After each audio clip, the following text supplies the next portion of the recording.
السلام عليكم ورحمة الله وبركاته. أهلا بكم معايا في درس جديد من دروس تعليم الكروشيه من وي. رمضان كريم وكل سنة وانتم طيبين. والنهاردة معادنا إن شاء الله مع شخصية من الشخصيات الرمضانية، وهي شخصيتنا النهاردة من المملكة العربية السعودية. تحية خاصة مني لحبيباتي وكل متابعين قناة وي من المملكة العربية السعودية.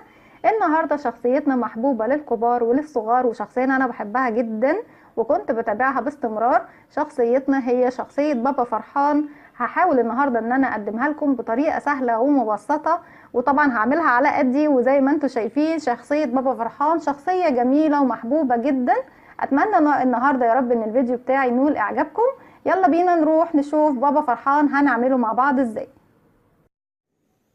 الادوات اللي هنستخدمها لبابا فرحان هي هنستخدم الخيوط القطن زي ما احنا شايفين.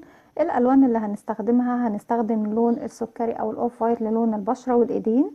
هنستخدم اللون الابيض للون الشوز او الحذاء بتاع بابا فرحان، واللون الاخضر ايا كان الدرجة اللي انتوا حابينها. هنستخدم اللون الاخضر للقميص او الجلابية بتاعت بابا فرحان، واللون الاصفر هنستخدمه في الطاقية، واللون البني هنستخدمه في الشال او الكوفية اللي بتكون فوق الطاقية، واللون الاسود بيكون لون السديري ولون بنطلون بابا فرحان، واللون البني اخيرا وصلنا لاخر حاجة، اللون البني هو لون الشعر.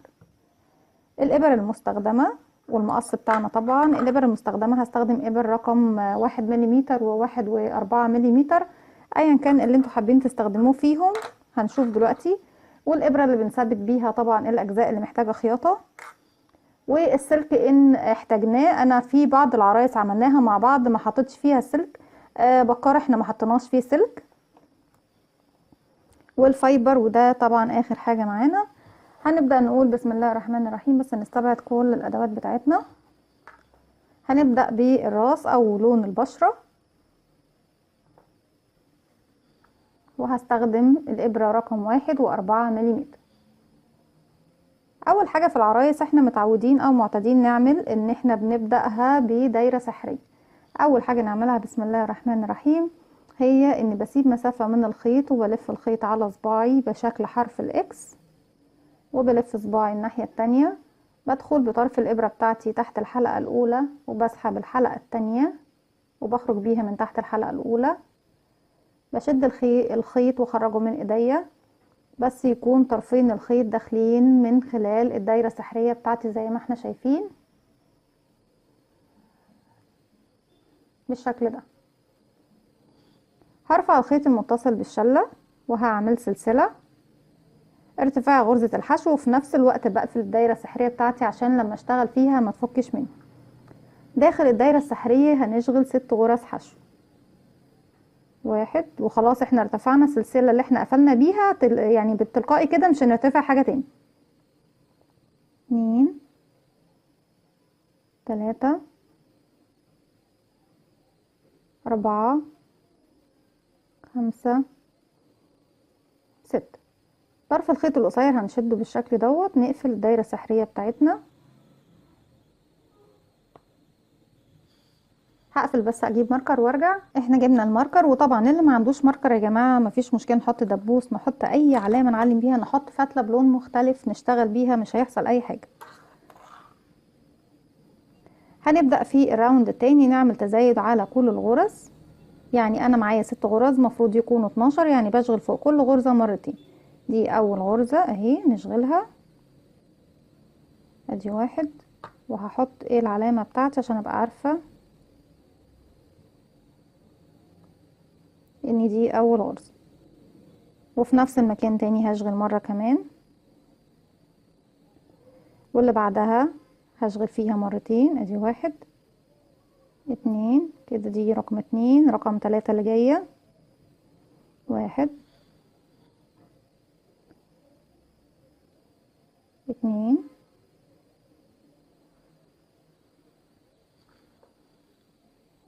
4 1 2 5 1 2. رقم 6 وهي اخر واحدة هنشغل فيها مرتين كده، 1 2. طيب الراوند اللي جاي ان شاء الله هنعمل فيه تزايد بردك، هنعمل التزايد فيه في الغرزة رقم 2، يعني بشغل اول غرزة بدون تزايد وتاني غرزة بشغل فوقيها مرتين.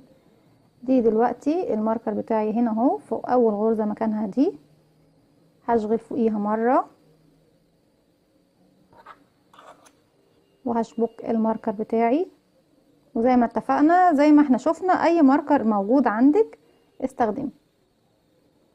رقم 2 هي اللي هعمل فيها تزايد وهشغل فوقيها مرتين، 1 2، يبقى واحدة بدون تزايد هشغل فوقيها مرة، واللي بعدها هشغل فوقيها مرتين، 1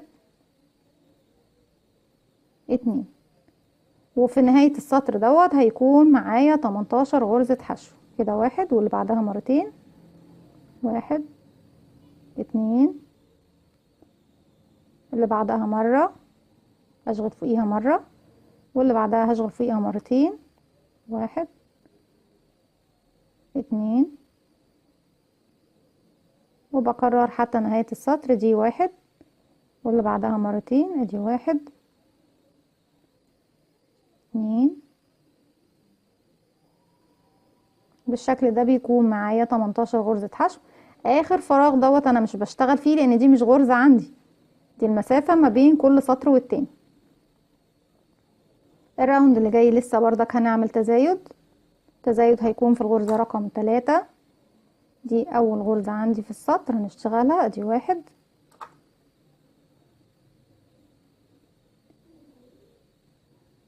بدون تزايد، ورقم 2 كمان هتكون بدون تزايد. رقم 3 هي اللي هشغل فيها تزايد، يعني هشغل فوقيها مرتين كده، 1 وفي نفس الفراغ تاني 2، وبكمل الراوند بتاعي بنفس الطريقة، 1 بدون تزايد، رقم 2 بدون تزايد، رقم 3 هي اللي بشغل فوقيها تزايد، بشغل فوقيها مرتين، وبكرر طبعا المسألة 6 مرات. هكمل الراوند بتاعي بنفس الطريقة، ان انا بشغل 2 غرزة بدون تزايد، وفي رقم 3 بشغل فوقيها مرتين، وفي نهاية الراوند بيكون معايا 24 غرزة حشو. هكمل وهرجع لكم. وبالشكل دوت خلصنا الراوند بتاعنا واصبح معانا 24 غرزة حشو. هنشتغل التزايد بردك في السطر اللي جاي، هنشتغل التزايد في السطر اللي جاي في الغرزة رقم 4. التزايد بتاعنا بيكون بالتدريج، يعني احنا بدأنا التزايد بتاعنا اول سطر فيه كل الغرز، تاني سطر بدأنا التزايد بتاعنا في الغرزة رقم 2، السطر اللي بعده كان التزايد في الغرزة رقم 3، اللي بعده في السطر رقم اللي احنا فيه دوت هيكون التزايد في الغرزة رقم 4. وطبعا طالما هنعمل تزايد اكتر من مرة، يعني بعد كده هيكون في الغرزة رقم 5، والسطر اللي بعده في الغرزة رقم 6، وبتكون التزايد بتاعنا بالترتيب او بالتدريج. دي اول غرزة بدون تزايد، 2 بدون تزايد، 3 بدون تزايد، رقم 4 هي اللي هنشغل فيها تزايد، يعني هشغل فوقيها مرتين كده، 1 وفي نفس الفراغ تاني 2، وبكرر 6 مرات كده، غرزة بدون تزايد، والتانية كمان بدون تزايد، وتالتة كمان بدون تزايد، رقم 4 هي اللي فيها التزايد، يعني الراوند بتاعي كله بشتغل 3 غرز بدون تزايد، ورقم 4 بشغل فوقيها مرتين. بكده بقى معايا 30 غرزة في نهاية السطر اللي كنت بعمل تزايد فيه في الغرزة رقم 4. السطر اللي جاي هعمل فيه تزايد بردك، وفي الغرزة رقم 5 دي رقم 1 بدون تزايد، يعني هشغل 4 غرز بدون تزايد، وفي رقم 5 بشغل فوقيها مرتين، 2 3 4 بدون تزايد، ورقم 5 بشغل فوقيها مرتين، 1 وفي نفس الفراغ تاني 2. وبكده خلصت الراوند بتاعي اللي كان التزايد معايا في الغرزة في الغرزة رقم 5، وبقى معايا في السطر 36 غرزة حشو. ولسه هنعمل كمان تزايد في السطر دوت، هنعمل التزايد في غرزة رقم 6، يعني بشتغل 5 غرز بدون تزايد، ورقم 6 بشتغل فوقيها مرتين كده، 1 بدون تزايد،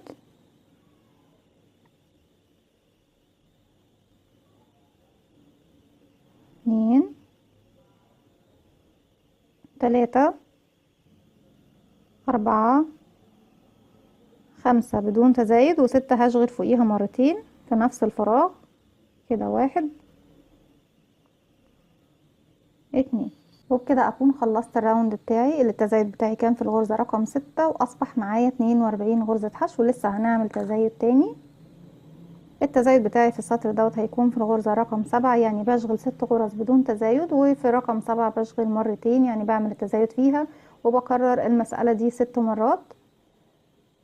دي كده رقم 1. وعايزة ألفت انتباهكم لحاجة مهمة جدا أنا دايما بقولها في كل درس أو في كل حلقة من حلقاتي لما بنشتغل عرايس أو بعمل دايرة، إن أول عدد احنا اشتغلنا بيه القرص بتاعي هو نفس العدد اللي بيزيد معايا في كل راوند. يعني احنا بدأنا ب6 غرز حشو، هتبصوا تلاقوا ان كل سطر من السطور اللي احنا بنعمل فيها تزايد اللي بيزيد معايا 6 غرز حشو. كده 1 2 3 4 5 6 بدون تزايد، ورقم 7 بشغل فوقيها مرتين. ادي 1 2. هكرر تاني المسألة دي كمان 5 مرات، وفي النهاية بيكون الراوند بتاعي فيه 48 غرزة حشو. وبكده خلص السطر بتاعي اللي كان التزايد بتاعي فيه في الغرزة رقم 7، واصبح معايا 48 غرزة حشو. في الفترة او في المرحلة اللي جاية هنبدأ نشتغل بدون تزايد لمسافة 10 سطور ثابتة بنفس العدد 48 غرزة حشو. اني بشتغل فوق كل غرزة حشو وغرزة حشو زيها بدون اي تزايد خلاص لمسافة 10 سطور. هكمل 10 سطور فوق كل غرزة حشو بغرزة حشو زيها على كل سطر 48 غرزة حشو زي ما اتفقنا على 10 سطور، وهرجع له. رجعت لكم تاني وبالشكل ده بعد ما اشتغلنا 10 سطور زي ما احنا شايفين اصبح شكل الراس معانا كده. المفروض ان احنا في المرحلة اللي جاية بنبدأ نعمل تناقص تاني علشان نبدأ نضم الراس بتاع بابا فرحان بالشكل دوت. احنا اخر سطر كنا بنعمل فيه تزايد كان في الغرزة رقم 7، اذا احنا لازم دلوقتي نعمل التناقص بتاعنا كمان هيبدأ في الغرزة رقم 7. يعني بشتغل 6 غرز بدون تناقص، ورقم 7 و8 بشغلهم مع بعض وبعمل فيهم تناقص، يعني بعتبر الاتنين غرزة واحدة. دي رقم 1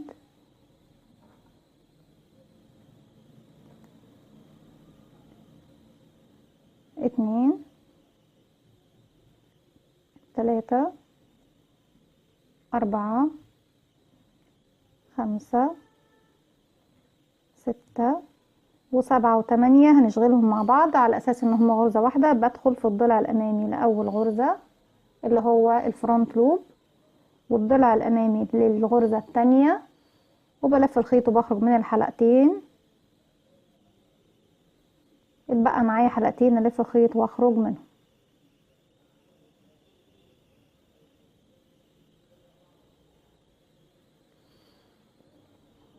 تاني بكرر بشتغل 6 غرز بدون تناقص، وبعد كده 7 و8 بشغلهم مع بعض. كده 1 2 3 4 5 6 و7 و8 بدخل في الضلع الامامي لاول غرزة والضلع الامامي لتاني غرزة، وبلف الخيط واخرج من الحلقتين والف الخيط واخرج من حلقتين، وبكمل طبعا الراوند بتاعي بنفس الطريقة بالشكل ده. زي ما احنا شايفين خلصنا السطر بتاعنا وبدأت الراس بتاعتنا تضم تاني، بس لسه عايزين نعمل تناقص. احنا هنفضل نعمل تناقص لغاية ما نوصل للسطر اللي يكون معانا فيه 12 غرزة حشو.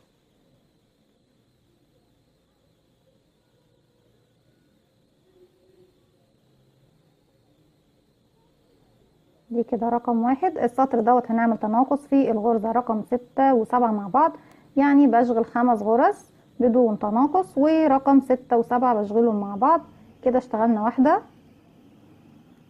2 3 4 5 و6 و7 بنشغلهم مع بعض. بدخل في الضلع الامامي لاول غرزة والضلع الامامي لتاني غرزة، والف الخيط واخرج من الحلقتين بتوعهم، والف الخيط واخرج من الحلقتين المتبقيين معايا على الابره، وبكمل الراوند بتاعي بنفس الطريقه. بالشكل ده اصبح شكل الراس معانا. ولسه هنعمل تناقص تاني. السطر اللي فات كنا بنعمل تناقص في الغرزه رقم 6 ورقم 7 مع بعض. السطر ده هنعمل تناقص في الغرزه رقم 5 و6 مع بعض. كده دي اول غرزه، يعني هشتغل 4 غرز بدون تناقص، ورقم 5 و6 هنشغلهم مع بعض. كده 1 2 3 4 و5 و6 بنشغلهم مع بعض وبنعمل فيهم تناقص. وبكمل الراوند بتاعي بنفس الطريقة، 4 غرز بدون تناقص و5 و6 بشغلهم مع بعض كده زي ما احنا شايفين الشكل معانا. لسه هنعمل تناقص، لسه محتاجين نقفل اكتر. السطر اللي فات كنا بنعمل التناقص بتاعنا في الغرزة رقم 5 و6، السطر ده هنعمل التناقص في الغرزة رقم 4 و5، يعني بشغل 3 غرز بدون تناقص، ورقم 4 و5 بشغلهم مع بعض كده. 1 2 3 و4 و5 هناخدهم مع بعض ونعمل فيهم تناقص، وبكمل الراوند بتاعي بنفس الطريقة. لسه فاضل لنا السطر اللي جاي تناقص واللي بعده كمان تناقص، هنشتغل السطر ده كمان تناقص. السطر اللي فات كنا بنشتغل التناقص فيه رقم 4 و5، السطر ده هنشتغل فيه رقم 3 و4، يعني بشغل 2 بدون تناقص كده. 1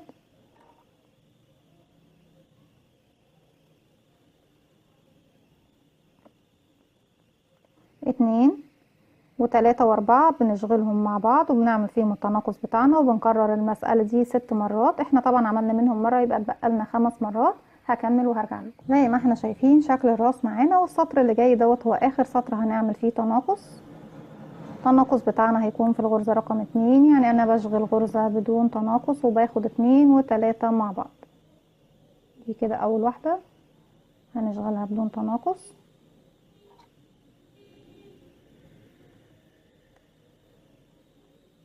و2 و3 مع بعض، يبقى كده معايا غرزتين، واحدة بدون تناقص كده 3، والاتنين اللي بعدها فيهم تناقص 4، اللي بعدها بدون تناقص كده 5، والاتنين اللي بعدها فيهم تناقص كده 6 7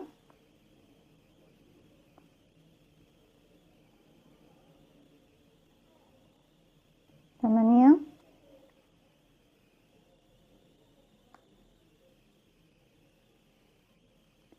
9. وزي ما انتم شايفين انا حشيت الفايبر لان في المرحلة اللي جاية مش هينفع نحشي فايبر. 10 11 واخر غرزتين مع بعض هما رقم 12. معنى كده ان العدد بتاعنا صحيح. لما بكون بعمل تزايد لازم الاخر غرزة تكون فيها تزايد معايا في السطر. لما بكون بعمل تناقص يبقى لازم اخر غرزتين هشغلهم في السطر يكونوا هما الغرزتين اللي فيهم تناقص. بالشكل دوت خلاص الراس بتاعتنا كده تمام.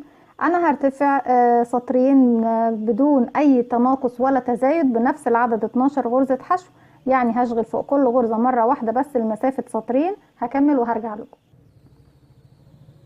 بالشكل ده بعد ما خلصنا الرقبة واشتغلنا سطرين بدون تزايد ب 12 غرزة حشو، هنبدأ نعمل تزايد مرة تانية علشان نبدأ ندخل بقى في مرحلة الجسم، الايدين طبعا والجسم بتاع بابا فرحان.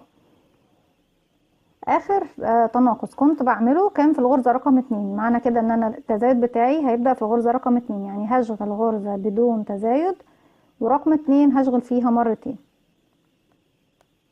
نرجع تاني يكون معانا 18 غرزة حشو. دي رقم 2 هشغل فوقيها مرتين، وبكمل الراوند بتاعي غرزة بدون تزايد، والغرزة التانية بشغل فيها مرتين بنفس الطريقة. بالشكل ده خلاص انا في اخر غرزة، بس عايزة اضيف خلاص بقى اللون اللي هو هنستخدم فيه القميص او الجاكيت، مش الجاكيت، القميص او الجلابية. هي بتبقى جلابية قصيرة او قميص قصير شوية وتحتيها البنطلون. اللون الاخضر هنستخدمه للقميص بتاع بابا فرحان. يبقى اخر غرزة عندي هشتغل فيها مرتين اهي، واخر غرزة طبعا مفروض بضيف فيها اللون الجديد. بشتغلها ازاي؟ يعني انا اشتغلت في الغرزة دي مرة، هشتغل فيها مرة كمان، هدخل والف الخيط واخرج، اصبح معايا حلقتين. مش هسحبهم باللون اللون البشرة، لا هسحبهم باللون الاخضر اللي هو لون القميص. بلف حلقة بالشكل دوت وبدخل فيها بالابره وبعمل عقده عشان ااكد يعني على شغلي انه ما يفلتش مني خالص، وبسحب الحلقه دي من الحلقتين الموجودين معايا على الابره. وببدأ اكمل السطر اللي جاي. المفروض هعمل فيه تزايد تاني، انا بفضل اعمل تزايد لغاية ما اوصل للحجم بتاع الايد بتاعتي او المكان اللي هعمل فيه الايد بتاعتي. السطر اللي فات كنا بنعمل تزايد في غرزة رقم، ودي رقم 2 3 4 بدون تزايد، و5 هنشغل فوقيها مرتين، 1 2، وبكمل السطر بتاعي بنفس الطريقة. زي ما احنا شايفين اصبح معانا الشكل كده. لسه طبعا محتاجين تزايد تاني، لسه ما اخدناش مكان يعني حجم الايد المناسب او حجم الصدر المناسب. نعمل تاني تزايد. التزايد بتاعنا في السطر دوت حسب الترتيب بتاعنا هيكون في الغرزة رقم 6. السطر اللي فات كنا بنعمل التزايد بتاعنا في الغرزة رقم 5، يبقى السطر دوت هنعمل تزايد في الغرزة رقم 6.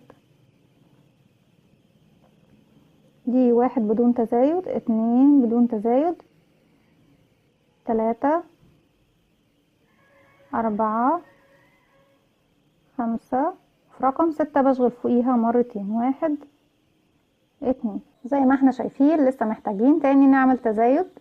انا حابه ان انا امشي معاكم الحكايه واحده واحده، خطوه خطوه، عشان تكون مفهومه وواضحه. ومش بس ان احنا نقدر نعمل بس شخصيه بابا فرحان، احنا ممكن نجسد اي شخصيه كرتونيه بنفس الطريقه وبنفس الموديل وبنفس كمان الباترون اللي احنا بنشتغل عليه. السطر اللي فات كان التزايد بتاعنا في الغرزه رقم 6، السطر ده هيكون التزايد بتاعنا في الغرزه رقم 7، يعني بشتغل 6 غرز بدون تزايد، والغرزه رقم 7 بشغل فيها التزايد بتاعي، يعني بشغل فوقيها مرتين كده. 1 2 3 4 5 6، ورقم 7 بنشغل فوقيها مرتين. وبفضل طبعا اعمل تزايد لغاية ما اوصل للراوند اللي انا حاسة فيه ان احنا ممكن نكون حجم الايد مظبوط وحجم كمان الجسم بتاعنا مظبوط. هكمل تزايد، وفي المرحلة اللي هقف فيها هرجع واقول لكم انا وصلت في التزايد لغاية السطر اللي التزايد بتاعي فيه في الغرزة رقم كام. رجعت لكم تاني وبالشكل دوت. انا كل اللي انا عملته بعديكم انا سبتكم في السطر اللي كان التزايد بتاعي في الغرزة رقم 7، انا زودت سطر تزايد بس كمان بعديكم، يعني عملت التزايد في السطر اللي انا عملته دوت في الغرزة رقم 8. اشتغلت 7 غرز بدون تزايد، وفي رقم 8 اشتغلت مرتين بالشكل دوت. انا خلاص حاسه ان احنا وصلنا للحجم اللي احنا محتاجينه. دايما الشخصيات اللي هي الكرتونيه او شخصيات الاميجرومي ما بيكونش الجسم كبير جدا او ضخم جدا بشكل ملحوظ، دايما بيكون الراس اكبر من الجسم شويه. فانا شايفه ان احنا يعني لغايه الحجم دوت معقول جدا. لو حابين تكملوا الجسم تكبروا اكتر من كده هتشتغلوا سطر او سطرين تزايد كمان، لكن انا حاسه ان المقاس او الحجم ده كده مظبوط جدا. في المرحله دي كل اللي احنا هنعمله زي ما احنا شايفين انا مطبقه الشغل بتاعي. احنا كده لو عملناه كده هيكون مجرد دايره، انا هطبقه بالمنظر دوت زي ما احنا شايفين، وهجيب الزاويتين دول على بعض وزاويتين التزايد دول على بعض بالشكل دوت. المكان اللي فيه تزايد في الناحية دي اهو بالظبط، انا عايزه الغرزة اللي في المنتصف، والغرزة اللي قصادها على طول كمان اللي فيها تزايد هنا اهو. وبحط الماركر بتاعي بشبك الناحيتين في بعض. الماركر هنشيله بقى من المكان دوت لاني خلاص احنا هيكون لينا مكان تاني هنشتغل فيه. احنا اهو في الغرزة دي كده، وانا مش محتاجة عامة هنا دلوقتي احدد لان انا كده كده هشتغل ريدي، هشتغل في نفس المكان. طيب انا في المكان دوت في الغرزة طبعا اللي فيها تزايد هروح للمكان اللي وراها على طول فيه تزايد اهو هنا بالشكل دوت، وهلف الخيط وهشغل غرزة حشو. وبعد كده هشتغل دي خلاص بالنسبة لي دي كده اول غرزة في الراوند في الايد. ببدأ طبعا اشتغل بشكل مستمر لمسافة ممكن نقول 10 سطور، او هنشوف احنا طبعا هنحتاج كام سطر. طيب دي اول غرزة طبعا اشتغلناها، مش هشتغل فيها تاني، وهنشوف بقى عدد الغرز اللي في كل ايد هتكون قد ايه. 2 3 4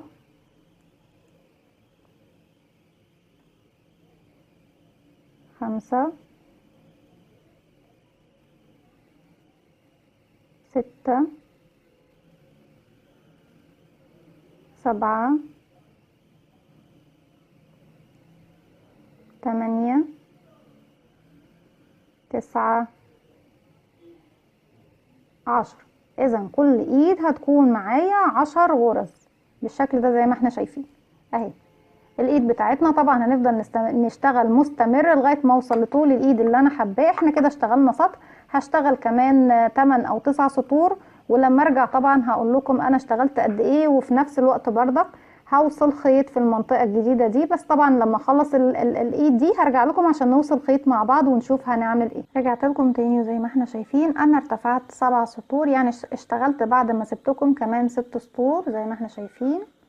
وهنبدأ نضيف لون البشرة مرة تانية بكف الايد.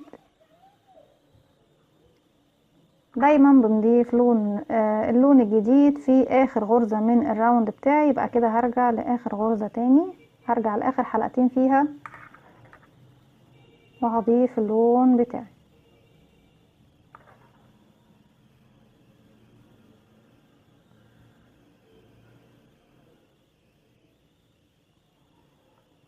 بصوا طبعا الخيط الاخضر مش محتاجاه خلاص.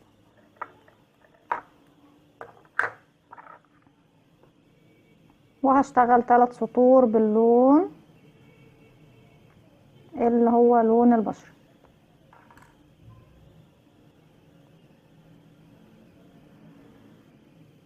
بنفس العدد 10 غرزة حشو. بس انا مش هشتغل سوري، بس نسيت حاجة. مش هنشتغل، يعني احنا عندنا حرف الفي بنشتغل فيه بشكل طبيعي. لو انا هشتغل الغرزة بتاعتي هنا كده يبقى في حرف الفي كله. انا مش هشتغل في حرف الفي كله، انا هسيب الضلع الامامي اللي في وشي ده على طول، مش هشتغل فيه، وهدخل في الضلع الخلفي من الغرزة وهشتغل الغرزة بتاعتي بالشكل ده زي ما احنا شايفين. ودي تاني غرزة، بسيب الضلع الامامي وبدخل في الباك لوب اللي هو الضلع الخلفي للغرزة وبشتغل الغرزة بتاعتي كده. 3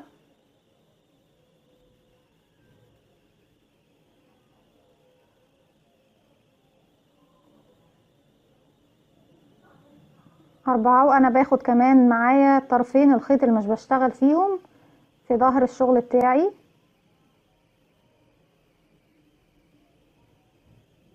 5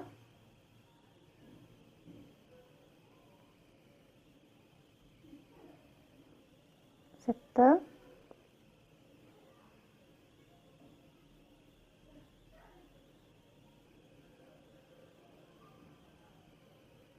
7 8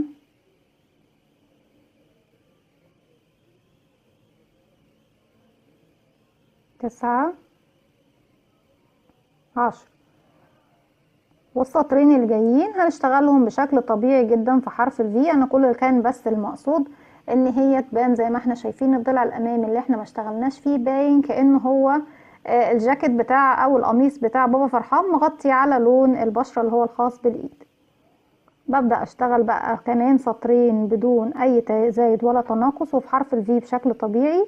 هكمل وهرجع له بالشكل ده زي ما احنا شايفين. السطر اللي جاي خلاص هنعمل تناقص ونقفل الايد بتاعتنا. هنعمل تناقص على كل الغرز الموجودة قصادنا. احنا معانا 10 غرز، مفروض ان احنا نقفلهم 5. باخد كل غرزتين مع بعض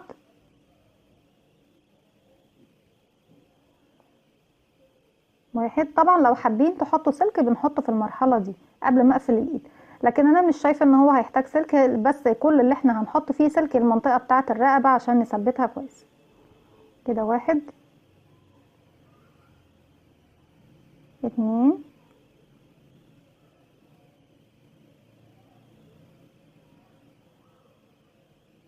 3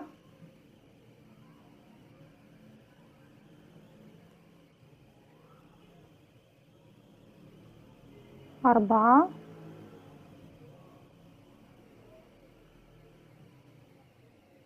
واخر غرزتين موجودين معايا يبقى كده معايا 5 غرز حشو. لو حاسين طبعا المكان دوت مفتوح شوية بدخل كده بالشكل دوت واسحب الخيط بغرزة منزلقة، واخرج كمان من الحلقة الموجودة معايا على الابرة. وفي المرحلة دي بسيب مسافة من الخيط كافية تأمن لي الشغل بتاعي، وبسحب الخيط من الحلقة اللي على الابرة، وكمان بسحب الخيط بتاعي من داخل الايد خالص، بدخله لجوه.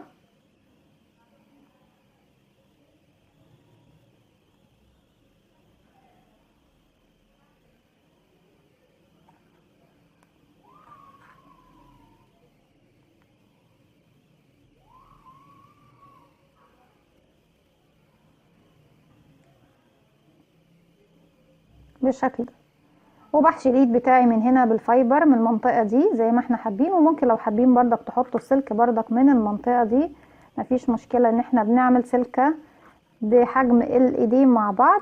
بدخل جزء منها في المكان دوت، وبدخل الجزء التاني في المكان دوت، وبحشي الفايبر بتاعي بشكل طبيعي.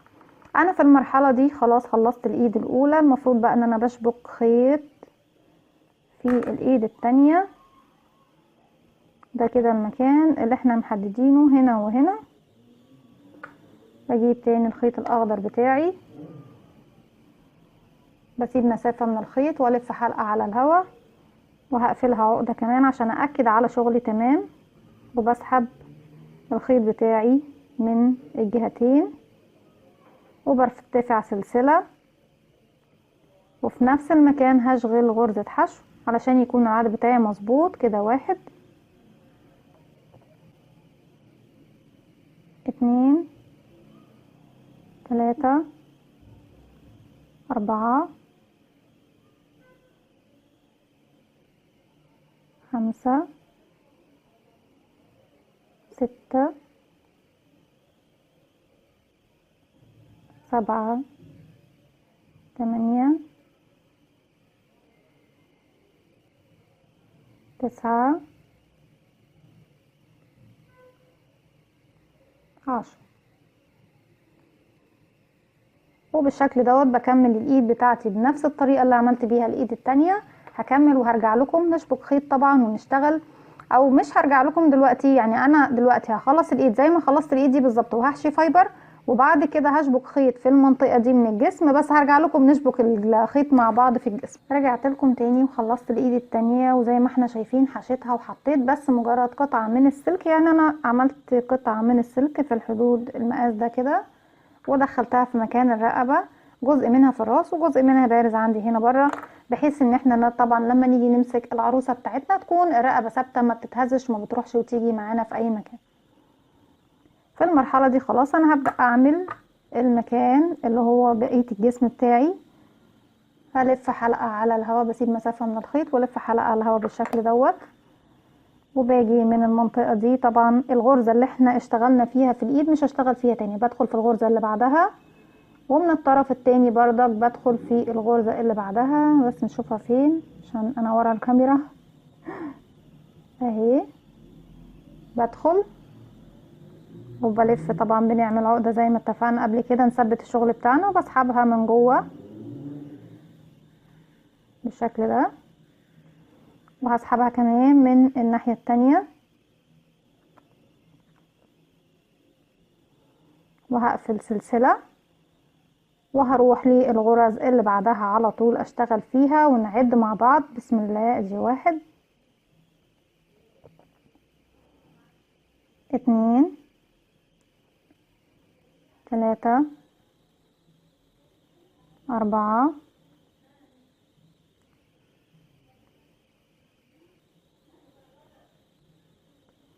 5 6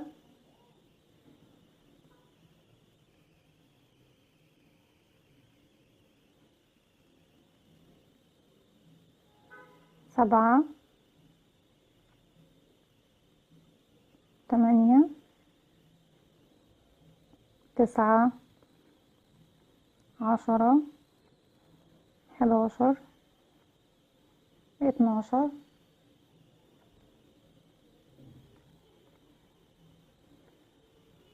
13 14 15. ودي اخر غرزة عندي هنا، واخر غرزة في الاتجاه التاني هاخدهم مع بعض غرزة حشو،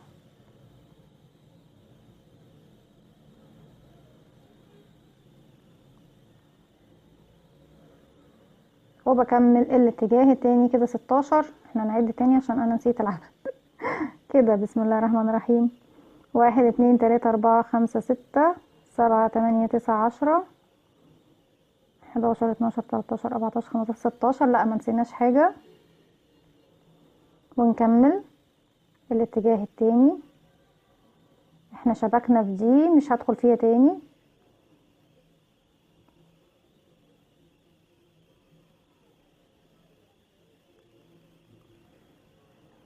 سبعتاشر 18 19 20 21 22 23 24 25 26 27 28 29 30 31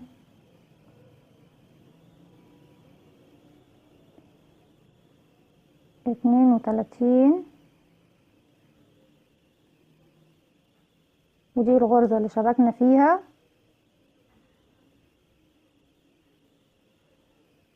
هشتغل فوقيها واحدة 33، وهبدأ اشتغل الراوند الجديد بتاعي كده 33 غرزة حشو.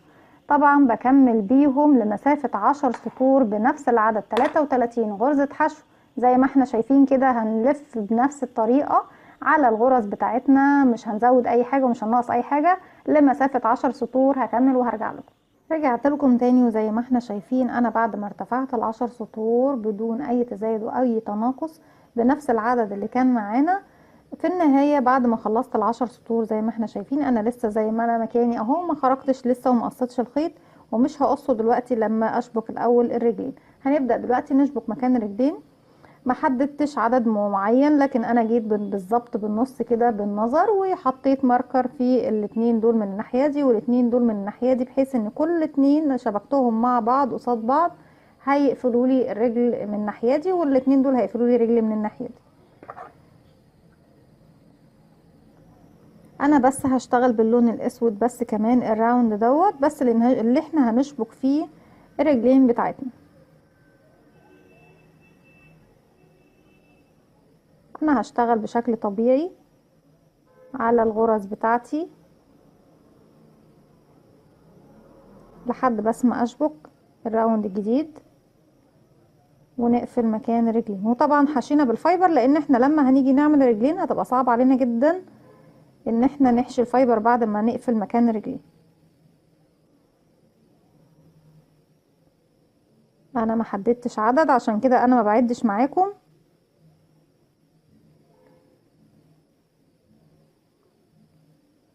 زي ما احنا شايفين هشيل الماركر وهدخل هنا وكمان في الغرزة اللي قصادها بالشكل دوت، هقفلها بغرزة منزلقة وهروح مباشرة للغرزة الاولى هنا اهي اشتغلتها.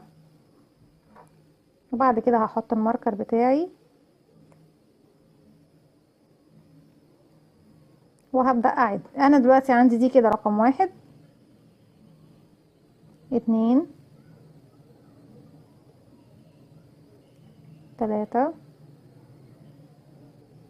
4 5 6 7 8 9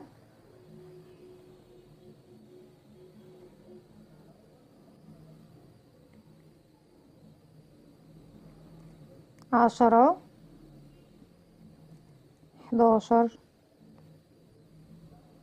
12 وفي دي واحدة اهي ب13، انا عايزاهم بس 12، يبقى هعمل تناقص في الاتنين دول وهاخدهم مع بعض، يبقى معايا 12 غرزة.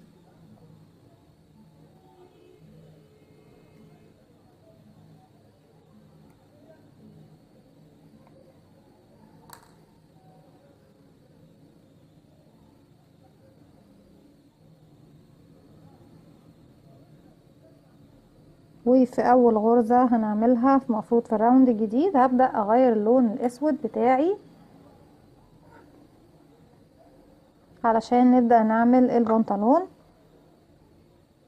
وزي ما احنا شايفين احنا الالوان بتاعتنا يعني القميص عملناه من نفس الجسم نفسه، والبنطلون بردك هنعمله من الجسم نفسه، مش عملنا العروسة وبعد كده عملنا لها لبس خاص بيها، لا احنا عملنا اللبس نفسه من نفس الجسم بتاع العروسة.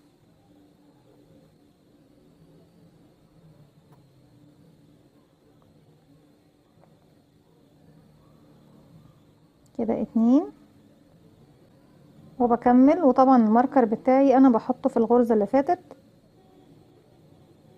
علشان احدد العدد بتاعي مظبوط. وهرتفع طول الرجل بتاعتي، هنرتفع كمان 10 ادوار او 7 ادوار حسب طول الرجل اللي احنا حابينه، بنفس ال 12 غرزة اللي معانا باللون الاسود. وطبعا لما هخلص هشبك خيط في الاتجاه دوت، وهعمل بردك الرجل التانية بنفس الطريقة زي ما شبكنا الخيط. انا وريتكم شبك الخيط هنا وفي الايدين، بنفس الطريقة هشبك خيط جديد في الرجلين هنا كمان، وهشتغل رجلين داير داير بردك، وهنشوف العدد اللي احنا هنحدده بالظبط لطول الرجلين. انا هشتغل 10 سطور، ولو انتوا حابين تعملوها اطول مفيش مشكلة، حابين تعملوها اقصر قللوا عدد الاسطر اللي احنا هنعملها باللون الاسود، ده شيء يرجع لكم. احنا هنشتغل داير داير بنفس الطريقة اللي اشتغلنا بيها الايد والرجل او الراس نفسها، وهكمل 10 سطور، وكمان هشبك خيط في الرجلين وهشتغل كمان 10 سطور باللون الاسود في الرجل التانية وهرجع لكم. رجعت لكم تاني بالشكل دوت. انا خلاص خلصت الرجل دي، وكمان عملت الرجلين الشوز بتاعت بابا فرحان، وهنركب الرجل التانية مع بعض. احنا بعد ما ارتفعنا 10 سطور في اخر غرزة زي ما اتفقنا، طالما هنضيف اللون الجديد بنيجي عند اخر غرزة بنشتغل نصها ونخلي الحلقتين الاخرانيين على الابرة. انا بحاول بس ايه الفايبر ما يزعجناش، وبسحب باللون الابيض اللي هو لون الحذاء او الشوز بتاع بابا فرحان.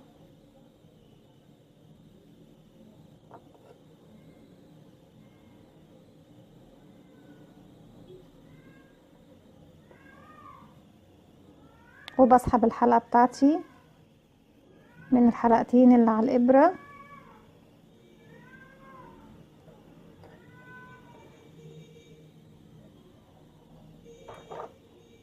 وخلاص مش محتاجين اللون الاسود غير لما نيجي نعمل السديري او عفوا الجاكيت بتاع بابا فرحان.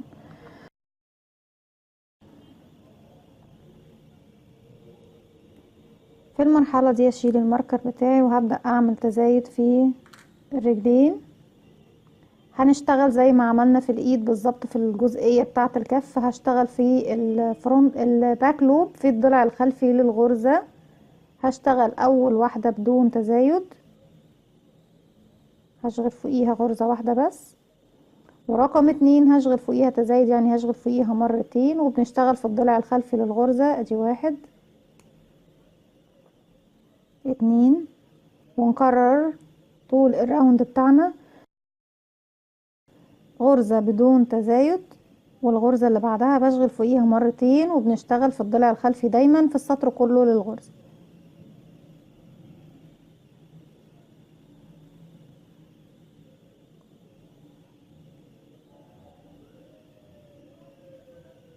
بحيث انا معايا 12 غرزة حشو، هنخليهم 24 سوري 18 غرزة حشو، واحدة بدون تزايد والاتنين واتنين في اللي بعدها.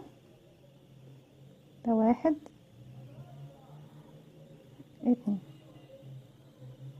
واحدة بدون تزايد،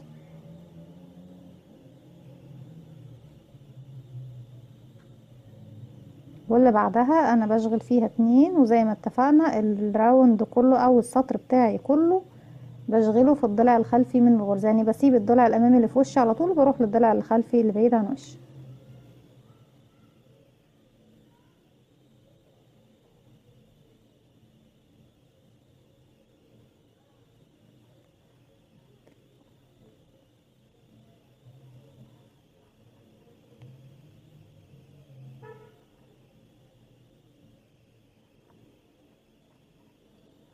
بالشكل ده زي ما احنا شايفين. وبعد كده ببدأ اشتغل 3 سطور بدون تزايد بنفس العدد اللي معايا على كل غرزة حشو، غرزة حشو زيها بدون تزايد بدون تناقص. هشتغل 3 سطور زي ما احنا بنفس العدد 18 غرزة حشو، وبعد كده هرجع لكم. بكده اكون اشتغلت 3 سطور. في المرحلة اللي جاية هبدأ اعمل تناقص تاني. السطر الاخير اللي كنا بنعمل فيه تزايد كان التزايد بتاعي في الغرزة رقم 2، بردك التناقص هيكون في الغرزة رقم 2، يعني بشغل غرزة بدون تناقص، والاتنين اللي بعدهم بشتغل فيهم تناقص، بحيث نرجع تاني ل 12 غرزة حشو كده، 1 بدون تناقص و2 فيهم تناقص مع بعض،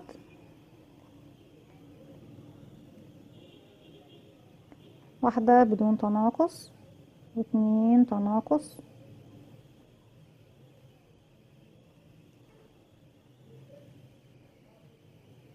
وبكمل طبعا الراوند بتاعي بنفس الطريقة، غرزة بدون تناقص والغرزتين اللي بعديهم بشغلهم مع بعض.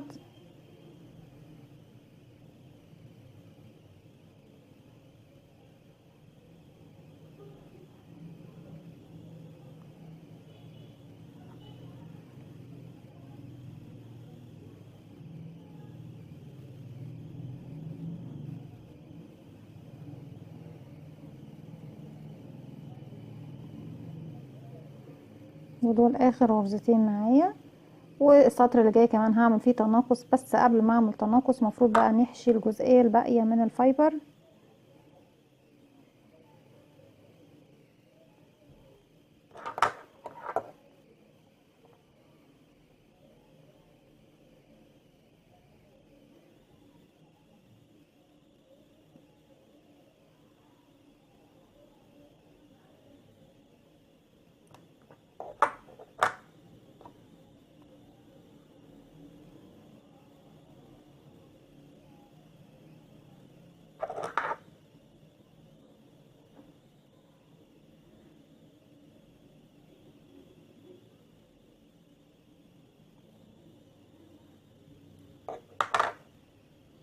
وبعد كده بعمل تناقص على الراوند بتاعي كله، بحيث ارجع تاني 6 غرز حشو،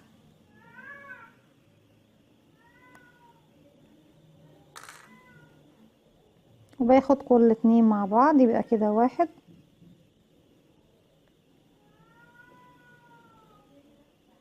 والاتنين اللي بعدهم مع بعض يبقى 2،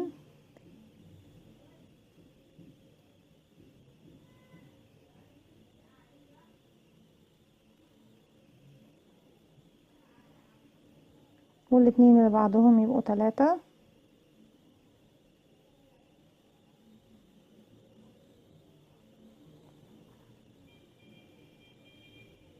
واتنين كمان يبقى 4،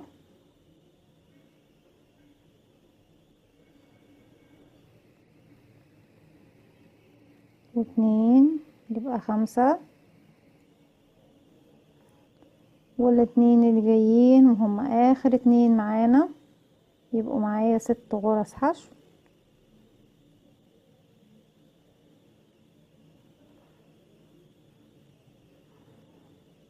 وبالشكل دوت انا بس في الجزء اللي في الوش دوت كده هدخل وهسحب الخيط واعمل غرزة منزلقة واخرج كمان من الحلقة اللي معايا على الابرة.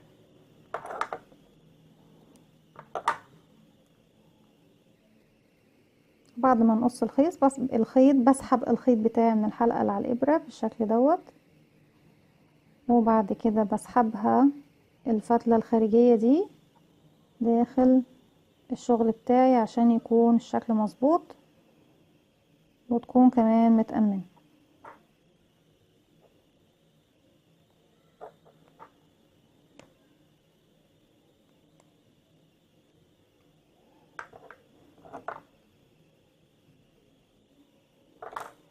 بالشكل ده.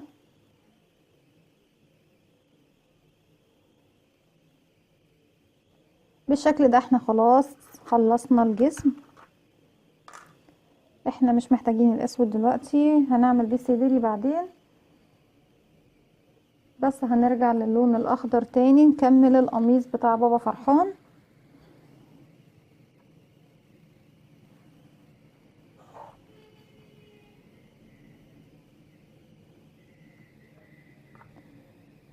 علشان نكمل القميص بتاع بابا فرحان احنا المفروض نبدأ من السطر اللي هو قبل ما احنا بنشبك الرجلين، وهنشتغل من تحت الغرز. طب ازاي من تحت الغرز؟ يعني انا باجي السطر اهو اللي هنشتغل فيه اهو، بدخل من تحت الغرزة وارفع الغرزة بتاعتي لفوق بالشكل ده، واخرج من الناحية التانية. هجيب الخيط بتاعي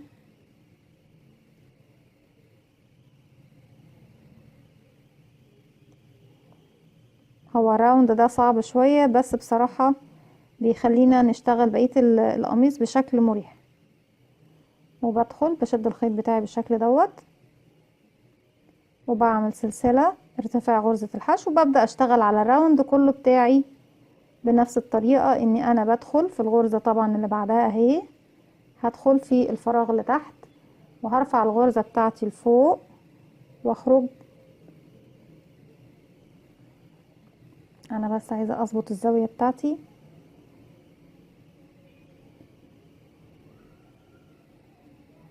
ايوه كده مظبوط. دي الغرزة اللي بعدها بدخل من تحت واطلع من فوق والف الخيط على الابرة واخرج واشغل غرزة حشو بشكل طبيعي.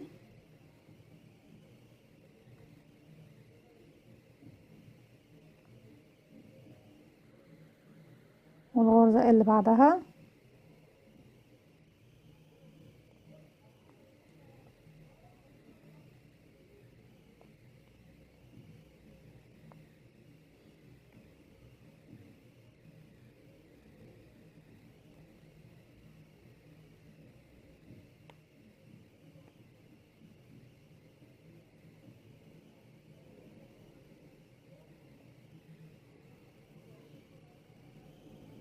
وهكذا. طبعا بستمر لحد ما اخلص الراوند بتاعي كله.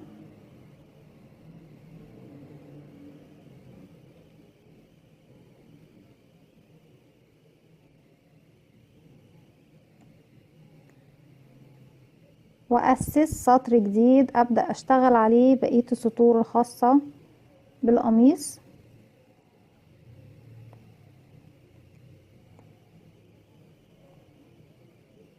زي ما احنا شايفين بعد ما بشتغل السطر خلاص بتبدأ تديني شكل القميص او الجلابية بتاعت بابا فرحان.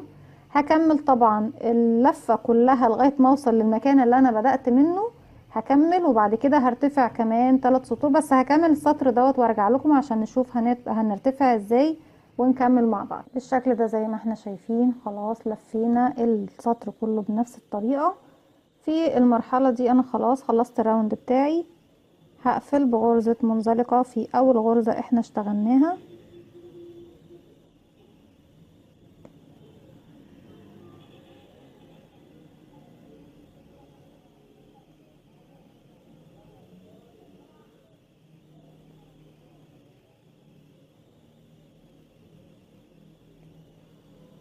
وهرتفع سلسلة وهشتغل على راوند جديد طبعا في حرف الفي عادي خالص بقى. خلاص بالشكل دوت السطر اللي احنا اسسناه بشتغل عليه بشكل طبيعي على كل غرزة غرزة زيها السطر دوت. وكمان هرتفع كمان سطرين بنفس الطريقة، ان انا بلف بغرز الحشو بشكل طبيعي على حرف الفي بتاعي اللي احنا طبعا اسسناه دوت. بشتغل عليه غرزة يعني غرزة على كل غرزة لمسافة 3 سطور. هكمل وهرجع لكم. احنا طبعا لما بنوصل لنهاية السطر بنقفل بمنزلقة في اول غرزة وبرتفع سلسلة وبكمل السطر اللي بعده. هكمل 3 سطور وهرجع لكم. رجعت لكم تاني وبعد ارتفاع 3 سطور زي ما احنا شايفين بالشكل دوت هبدأ اشتغل بطريقة تانية. يعني انا مش هشتغل بشكل دائري زي ما احنا بنشتغل كده وش وظهر.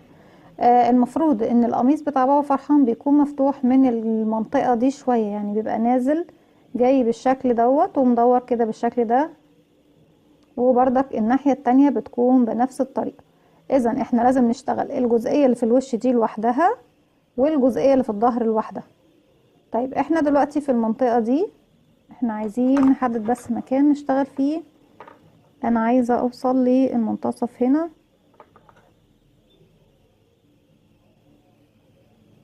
ايوه كده.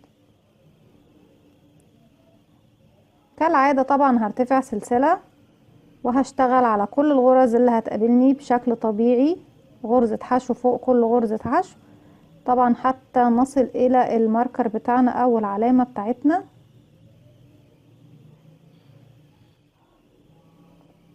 بنشتغل بشكل طبيعي جدا على حرف الفي، لان احنا اول سطر بس اللي احنا بنأسسه وبنشتغل من تحت الغرزة ده عشان خاطر نظبط لنفسينا الشغل بتاعنا.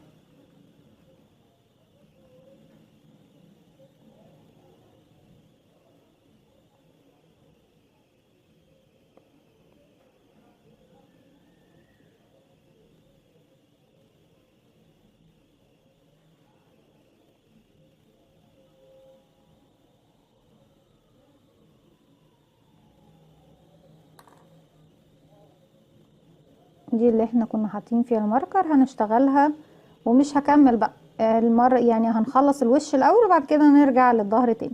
من نفس المكان اللي انا واقفه فيه هرتفع سلسلة وهلف الشغل بتاعي تاني بالناحية دي، وهبدأ اشتغل على كل الغرز الموجودة قصادي بما فيهم طبعا اول غرزة انا يعني اشتغلتها في الاخر في السطر اللي فات بالشكل ده زي ما احنا شايفين. وهرجع تاني لبداية الراوند بتاعي اللي الناحية دي زي ما احنا شايفين كده. وانا ما حددتش عدد لان زي ما احنا شايفين احنا بنمشيها بشكل نظري كده.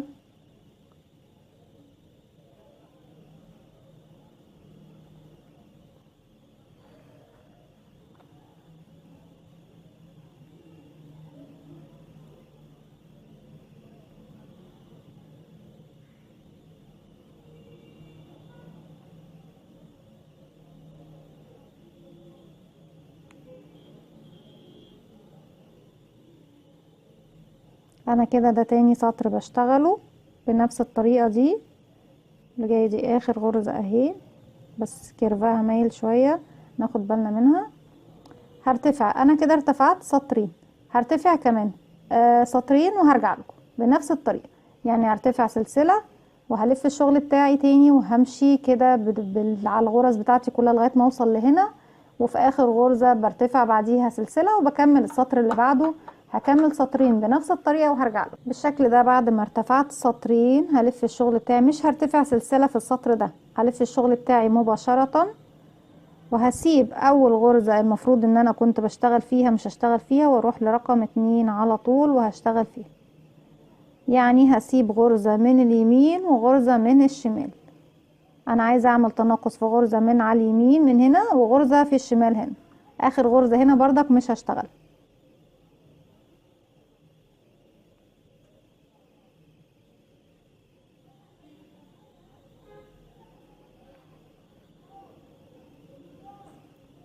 بفضل طبعا امشي بشكل طبيعي لغاية ما اوصل للغرزة اللي قبل الاخيرة ومش هشتغل الاخيرة.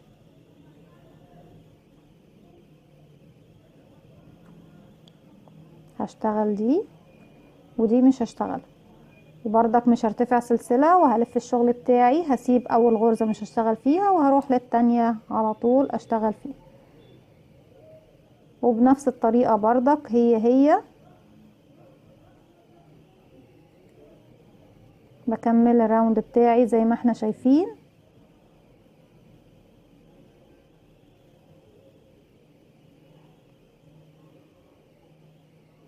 لغاية ما اوصل الغرزة اللي قبل الاخير.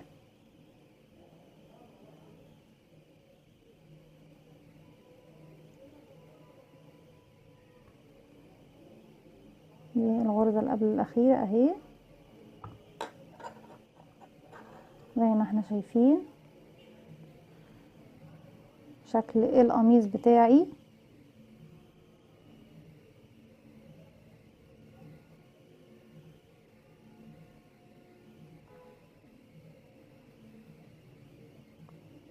الراوند اللي جاي ده كمان بنفس الطريقة، بفوت غرزة واشتغل في اللي بعدها على طول.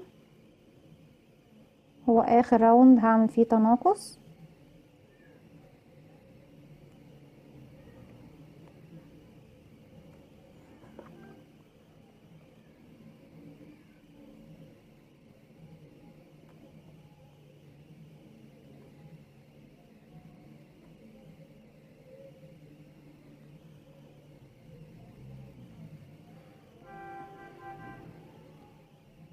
وبعد كده همشي بمنزلقة على كل الغرز اللي هتقابلني في الطرف ده.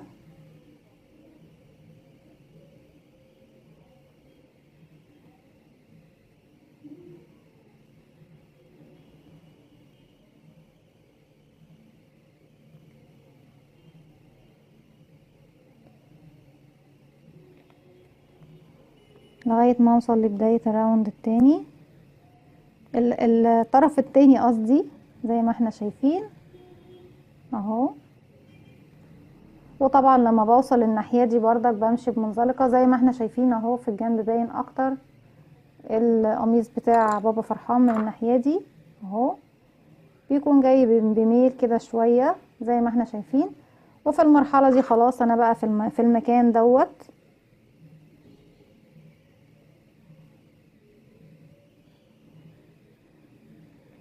هروح لأول غرزة عندي هنا، همشي طبعا بمنزلقة وبعد كده ارتفع سلسلة، ونفس اللي انا عملته في الطرف اللي هو الوش هنا هعمله في الناحية دي، هكمل بنفس الطريقة وهرجع لكم. رجعت لكم تاني وزي ما احنا شايفين خلاص القميص او الجاكيت او الجلابية بتاعت بابا فرحان خلصت خلاص. وبالشكل ده نعتبر خلاص خلصنا الجسم كامل. مش باقي معانا غير الطاقية او الطرطور بتاعه والعمة اللي بيحطها فوقيها والسديري او الفيست بتاعه، هنعمله دلوقتي حالا ان شاء الله. فيست بابا فرحان او السديري او الجاكيت بتاعه بيكون باللون الاسود ومتطرز باللون الاصفر او الذهبي طبعا، بس انا مش متوفر عندي الذهبي دلوقتي، وبعدين هو اللون الاصفر بنفس درجة الذهبي. وهنعمل كمان العمة بتاعته بنفس اللون الاصفر. الفيست بتاعه هيكون عبارة عن 30 سلسلة. بلف حلقة على الهوا بالشكل دوت، انا بس عايزة ايه اقرب لكم تشوفوا اكتر. واقفلها عقدة وهرتفع 30 سلسلة. بسم الله، 1 2 3 4 5 6 7 8 9 10 11 12 13 14 15 16 17 18 19 20 21 22 23 24 25 26 27 28 29 30. بعد ما عملنا 30 سلسلة زي ما احنا شايفين، هرتفع سلسلة ارتفاع غرزة الحشو وهبدأ اشتغل. طبعا اللي ارتفعناها مش هنشتغل فيها، نشتغل في اللي بعدها. هشتغل 4 غرز حشو على 4 سلاسل. 1 2 عفوا 3 4. وفي رقم 5 هعمل تزايد، يعني هشتغل فوقيها مرتين. رقم 5 هنشغل فوقيها مرتين كده 1، وفي نفس الفراغ تاني 2. وبعد ما اشتغلت 4 غرز حشو وفي رقم 5 اشتغلت مرتين يعني اشتغلت تزايد، هشتغل 6 غرز حشو بدون تزايد كده 1 2 3 4 5 6. وفي رقم 7 هنشغل فوقيها تزايد 1 2 في نفس الفراغ. تاني هكرر 6 غرز حشو بدون تزايد 1 2 3 4 5 6. ورقم 7 هنعمل فيها تزايد يعني هشغل فوقيها مرتين كده 1 2. تاني هكرر 6 غرز حشو بدون تزايد 1 2 3 4 5 6. وفي رقم 7 هنعمل تزايد، هشغل فوقيها مرتين كده، 1 2، وهشتغل بعد كده 4 غرز المتبقيين عندي بدون اي تزايد كده، 1 2 3 4. اصبح عندنا كده تقسيمة الفيست بتاعتنا مظبوطة بالشكل دوت. هنرتفع سلسلة ونبدأ نروح للسطر اللي بعده من نفس المكان اللي انا واقفة فيه، هلف الشغل بتاعي بالشكل دوت. هشتغل طبعا على كل الغرز الموجودة قصادي، 1 2 3 4. وهشتغل اول غرزة من الموجودة فيها تزايد في السطر اللي فات، يبقى كده 5. وبعد كده هشتغل 5 سلاسل، 1 2 3 4 5. وهروح لتاني غرزة في التزايد بتاعي او الزاوية اللي احنا عاملينها مكان التزايد، وهشغل غرزة حشو وهكمل غرز حشو لغاية ما اوصل للزاوية اللي بعدها زي ما احنا شايفين.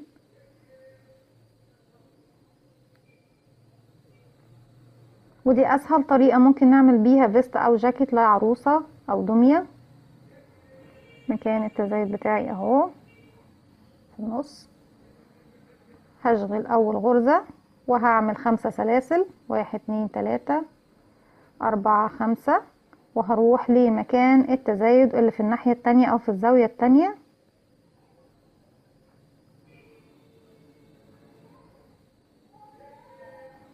اهي الغرزة دي،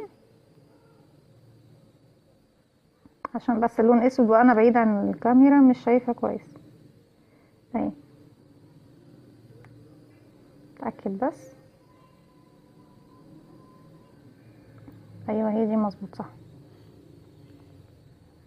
وهشغل فيها غرزة حشو وهكمل بقية الغرز بتاعتي الاربعة الباقيين، 2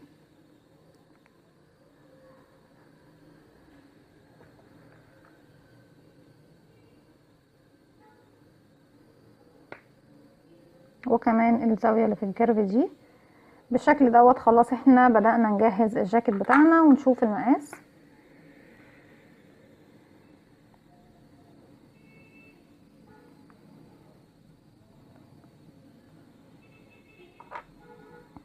مظبوط زي ما احنا شايفين اهو كده، والظهر بتاعنا عفوا. المرحلة اللي جاية خلاص مفيش اسهل منها، احنا كده حددنا لنفسنا الجاكيت بتاعنا. كل اللي انا هعمله ان انا هفضل اشتغل بالشكل دوت، يعني همشي هرتفع سلسلة وهلف الشغل بتاعي وهمشي على كل الغرز اللي هتقابلني بغرزة حشو، ولما اوصل هنا هرتفع سلسلة وامشي والف الشغل بتاعي وامشي على كل الغرز دي، يعني هتني رايحة رايح جاي رايح جاي رايح جاي على الغرز بتاعتي ال30 غرزة بتاعتي بدون تزايد ولا تناقص، ومن غير طبعا ما هلف في اي مكان، لان انتوا زي ما انتوا شايفين هي خلاص بقت مجرد قطعة مستطيلة زي ما احنا شايفينها. هكمل طبعا هرتفع لغاية ما اوصل للجزئيه دي من الجاكيت، يعني هوصل طول الجاكيت لغايه المكان دوت. هكمل الجاكيت وهرجع لكم. رجعت لكم تاني وزي ما احنا شايفين خلاص طول الفيست بتاعنا زي ما احنا شايفين بالشكل دوت. حابين تطولوا اكتر مفيش مشكله، حابين تقللوا، بس انا شايفه ان هو ما ينفعش نقلل اكتر من كده، كده مظبوط جدا. في المرحله دي هنعمل حاجه جديده. احنا في الاول كنا بنمشي طبعا رايح جاي رايح جاي،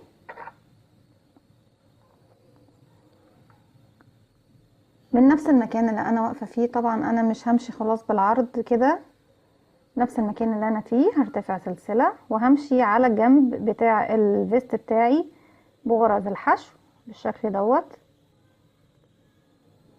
بنفس عدد طبعا الغرز بتاعتي، مش هزود حاجة.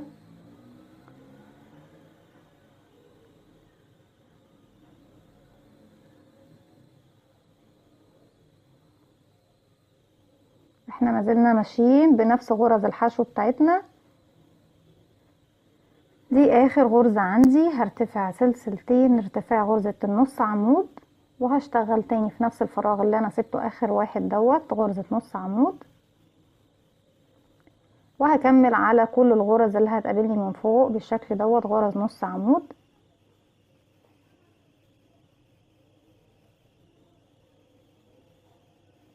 علشان نعمل الياقة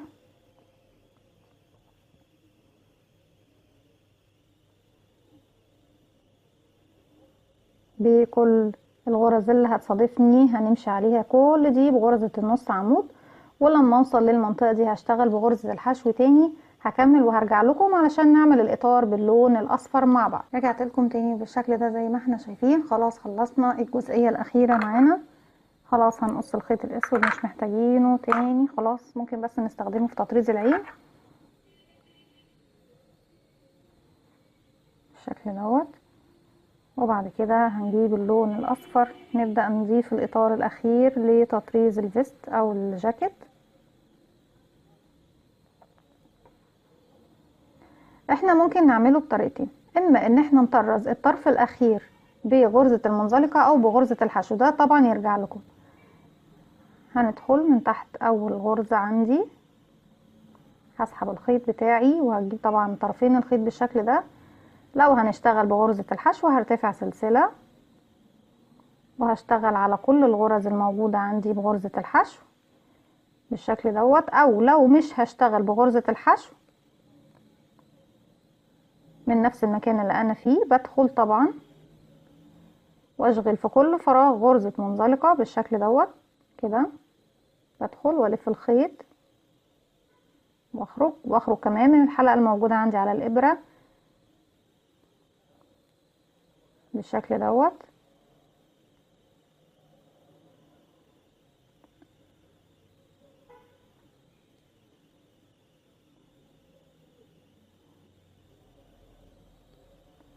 دي كده تطريز بغرزة المنزلقة. لو احنا هنعمل بغرزة المنزلقة لو حابين اطار خفيف بسيط بالشكل دوت. اما لو حابين نشتغل بغرزة الحشو هيكون زي ما اتفقنا بنمشي على كل الغرز بتاعتنا بغرزة الحشو بشكل طبيعي جدا زي ما احنا شايفين. انا شايفة ان احنا هنعملها بغرزة الحشو يعني اقيم شوية بالشكل ده. بس في المرحلة دي انا لما هاجي عند الياقة مش همشي بغرزة النص عمود، همشي كمان بغرزة الحشو على كل الغرز اللي تقابلني. عفوا، يعني انا دلوقتي خلاص وصلت لفوق، مش همشي بغرزة نص عمود زي ما عملنا في السطر الاخير من الاسود، لا همشي كمان بغرز الحشو بشكل طبيعي. هكمل الاطار كله من هنا لهنا بنفس اللون الاصفر بنفس الطريقة بغرزة الحشو وهرجع لكم. وبكده نكون خلصنا خلاص الفيست او الجاكيت بتاع بابا فرحان زي ما احنا شايفين. لو حابين ان انتوا تشتغلوا باللون الاصفر في الحدود اللي هي في من تحت دي مفيش مشكلة زي ما انتوا حابين. لو مش حابين انا حاسة ان هي كده شكلها من غير لون اصفر تحت بيكون احلى بالشكل دوت. نكون خلصنا الجسم وخلصنا طبعا الجاكيت بتاعه. اتبقى معانا الطاقية هنعملها باللون الاصفر.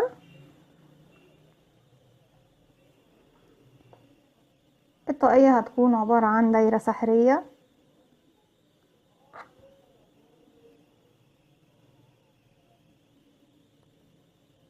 وداخل الدايرة السحرية بتاعتنا طبعا هنرتفع سلسلة نقفل الدايرة السحرية. هنشتغل 6 غرز حشو، 1 2 3 4 5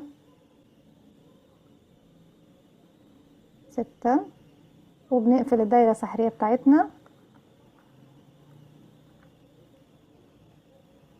هبدأ اعمل تزايد في الراوند اللي جاي. هشتغل التزايد بتاعي بطريقة مختلفة شوية عن الدايرة. هشتغل التزايد بتاعي في اول غرزة هشغل فوقيها مرتين كده، 1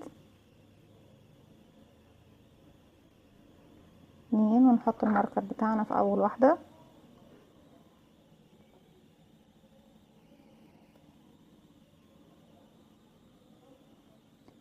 الغرزة اللي بعدها بدون تزايد واللي بعدها فيها تزايد.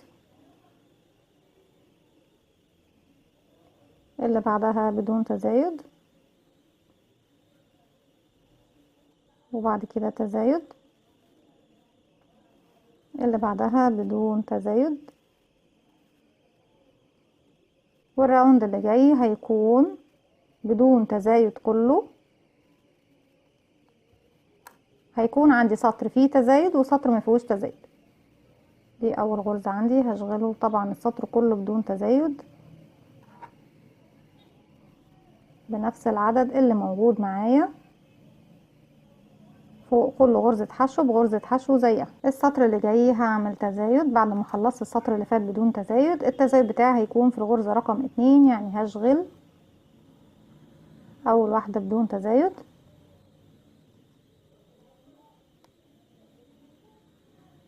ورقم 2 هنشغل فوقيها مرتين كده، 1 2، واحدة بدون تزايد، واللي بعدها بنشغل فيها التزايد بتاعنا، وهكذا طبعا حتى ننتهي من السطر بتاعنا. غرزة بدون تزايد والغرزة اللي بعدها فيها تزايد،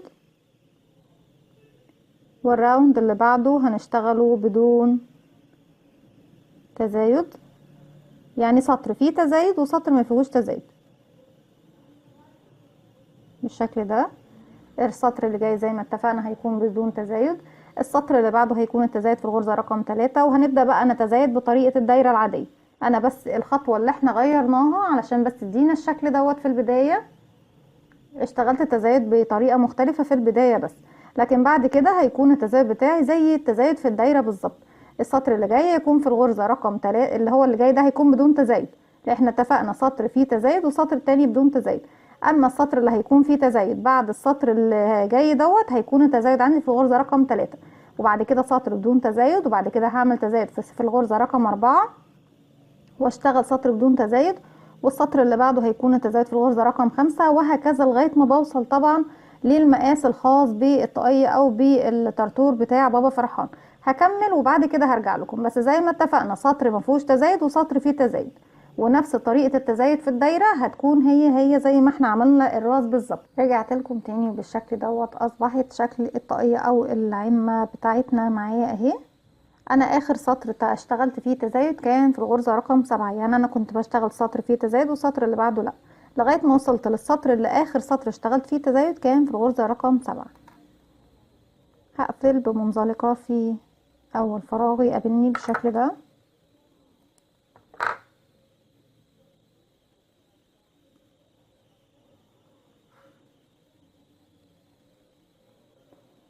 وبدخل الخيط بتاعي تحت الغرز.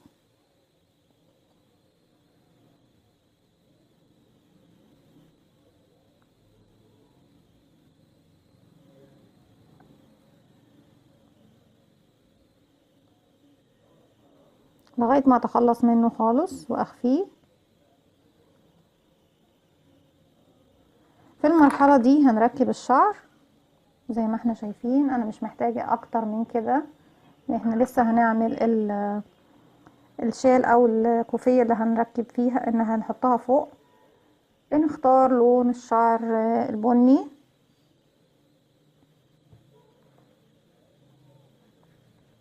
بجيب الخيط ايا كان بقى خيط، بس يعني المحبب يكون خيط صوف، بلفه على ايدي بالشكل ده حسب طبعا كمية الخيط اللي احنا محتاجينها. احنا مش محتاجين كتير،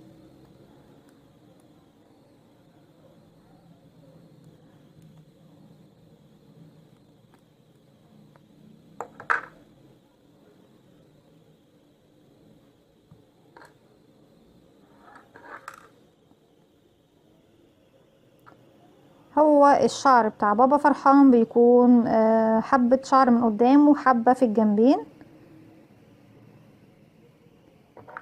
بجيب الخصلة بتاعتي زي ما احنا شايفينها من المكان المقفول هنا اهو، بدخل في الغرزة بتاعتي من تحت واسحب الخصلة دي معايا واخرج بيها بالشكل ده، وبعد كده بلف الخيط كله على الابرة واخرج بيه من الحلقة دي بالشكل ده كده. هنركب واحدة تانية مع بعض.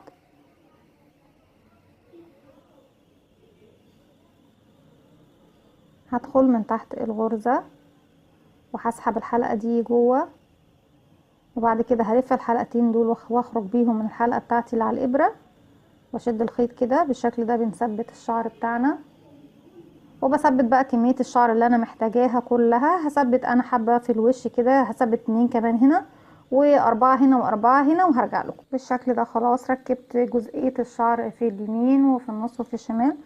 احنا طبعا بس حابين ايه نظبطها.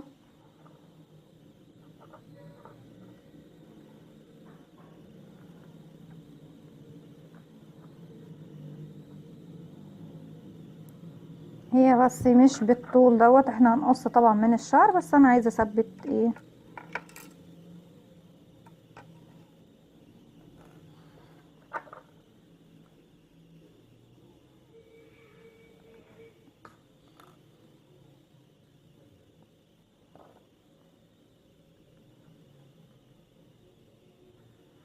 بالشكل ده. طيب احنا بس هنقص بقى الشعر شويه، هنخلي طوله معقول شويه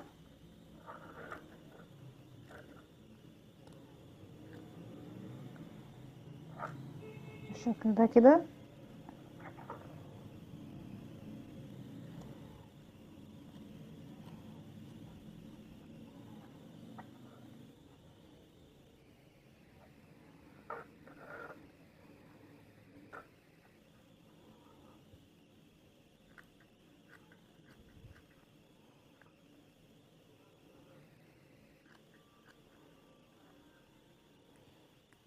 بالطريقه دي.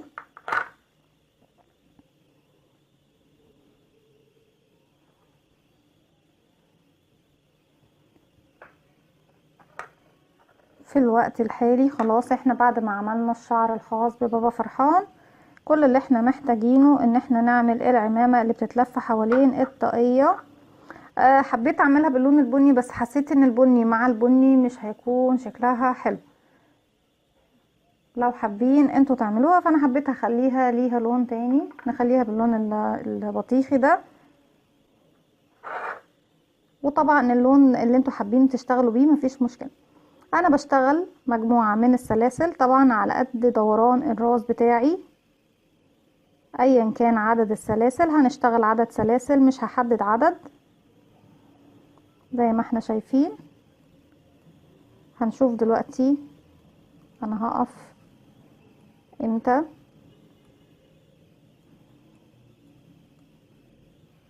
لسه طبعا لفة الراس مش كافية.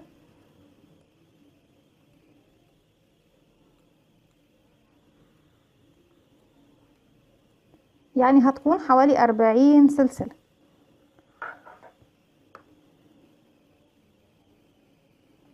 لسه شوية.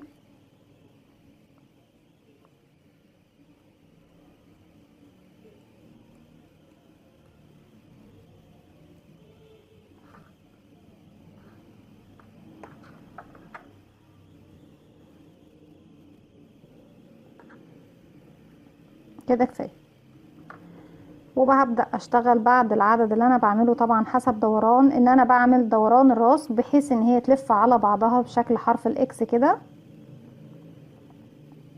وبعد كده هرتفع 3 سلاسل، 1 2 3، ارتفاع غرزة العمود بلفة.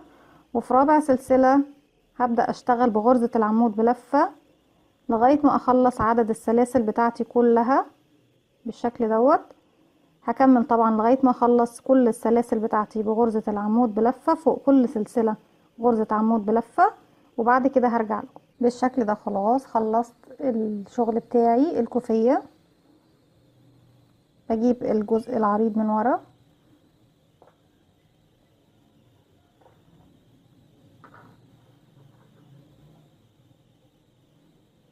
وبحاول اعمل شكل حرف الاكس.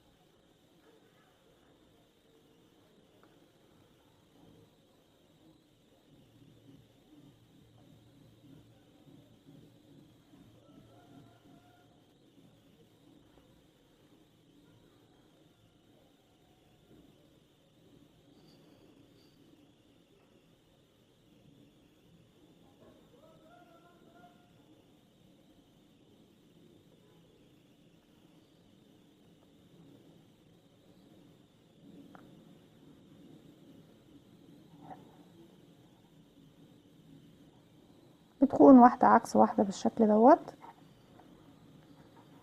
وبعد كده بثبتها.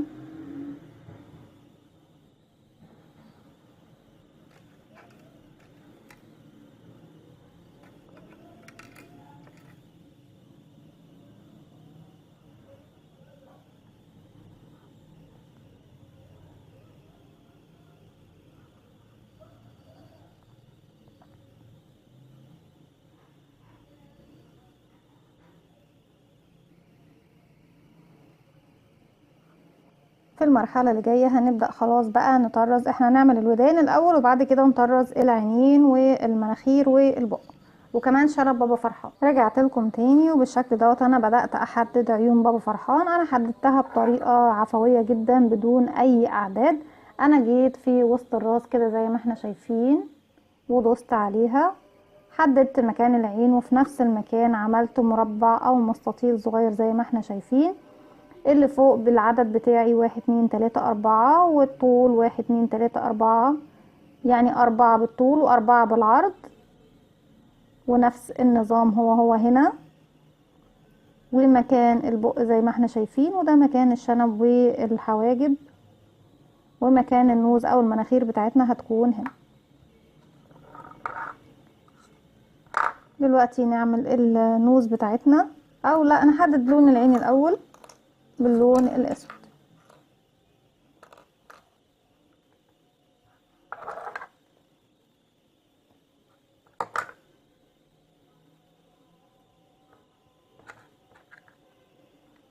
يعني احنا دلوقتي طبعا علشان نعرف نطرز مضطرين ان احنا نشيل الطاقية والعمة بتاعت بابا فرحان حاليا.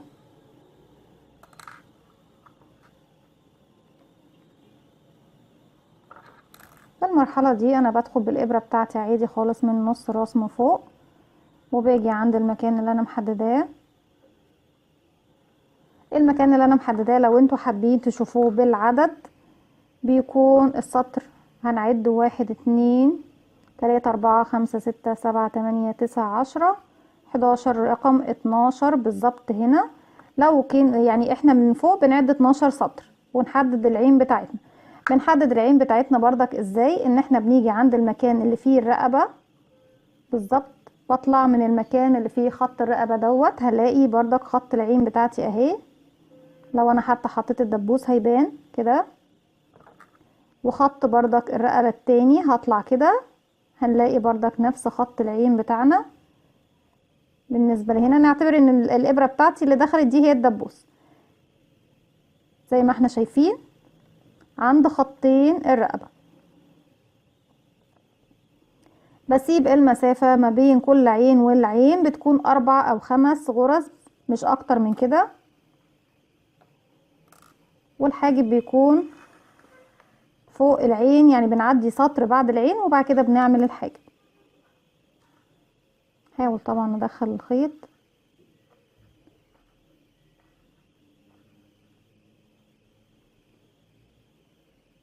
وبشكل بسيط جدا. هاجي من المكان ده للمكان ده زي ما احنا شايفين كده، وهنزل تحت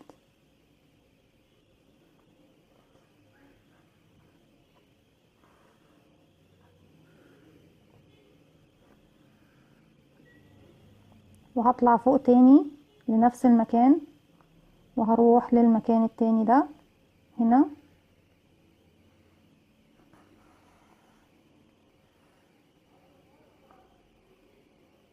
وهاجي هنا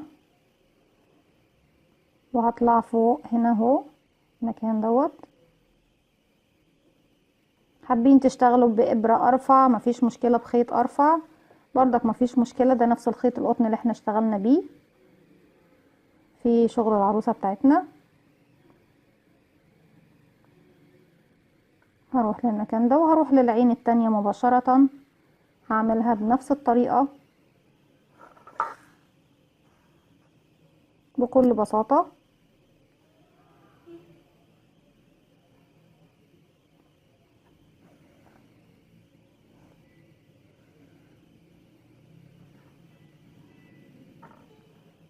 انا بس عايزة اطلع في مكان العين بالظبط،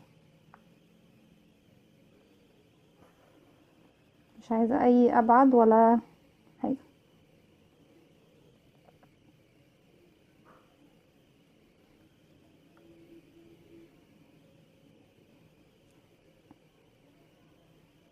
المفروض هنا اهو.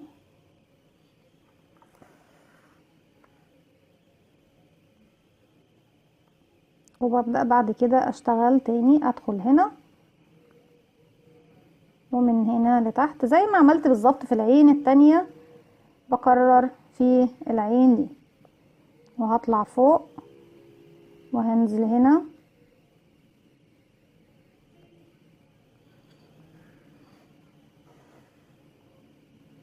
وتاني هرجع هنا. بكل بساطة مش عايزين اي تصعيب في اي حاجة. الابرة بس عشان تخينة.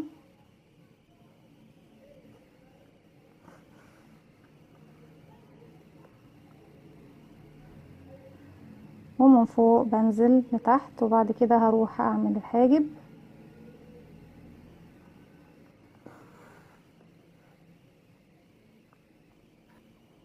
الحاجب مش اكتر من شرطة من هنا لهنا، وبعد كده اروح للحاجب التاني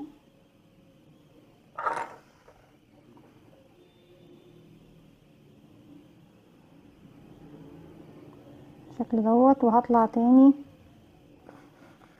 فوق وهبدأ اشتغل باللون الابيض. انا مش هفصل الاسود لاني لسه هنشتغل بيه تاني. الابرة بتاعتي بالخيط الابيض اهي.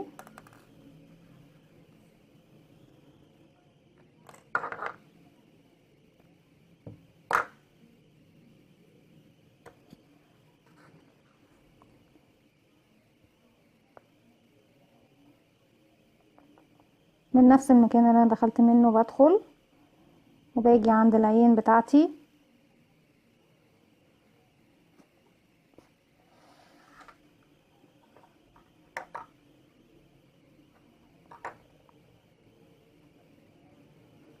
كل اللي انا هعمله ان انا هظلل المكان ده كله باللون الابيض. انا باجي من الشمال لليمين بالشكل ده اهو،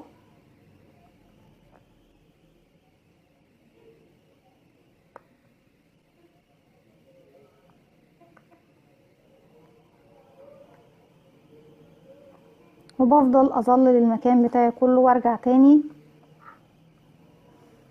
لنفس المكان اللي انا كنت فيه بالشكل ده، وهرجع تاني اجي كده، وهفضل اظلل المكان بتاعي كله باللون الابيض لغاية طبعا ما اخلص التظليل بتاعي كله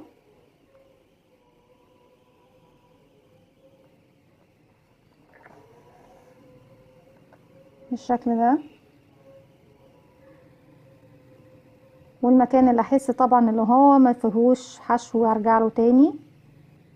احنا مراناش حاجة، نعمل حاجة مظبوطة بالشكل ده.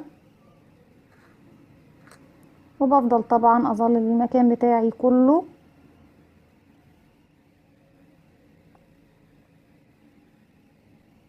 منزل لغاية المكان اللي ما تظللش. هفضل طبعا اظلل من هنا لهنا من هنا لهنا بالعرض كله بالعرض كده، وبعد كده هروح للعين التانية هكملها بنفس الطريقة. بتاخر بس الاسود شوية وبدخل من تحته. اجي زي ما اتفقنا بالشكل دوت، هكمل العين وهرجع له. رجعت لكم تاني وبالشكل دوت بعد ما ظلت باللون الابيض عملت النني باللون الاسود في الاتجاه دوت، وهنروح للعين التانية نعمله في النص بالظبط.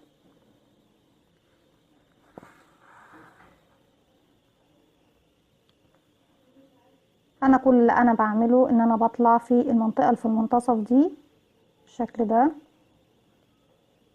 عكس ما عملنا. احنا عملنا الابيض بالعرض، احنا هنعمل الاسود بالطول بالشكل دوت.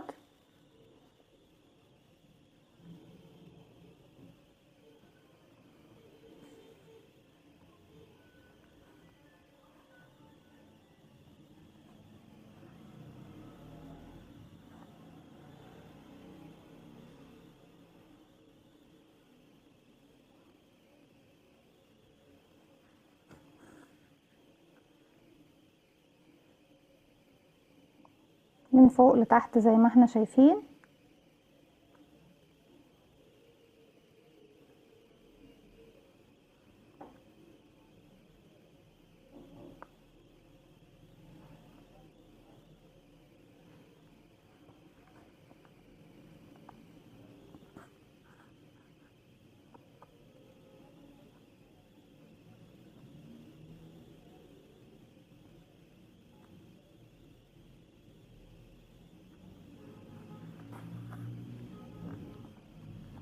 بالطريقة دي.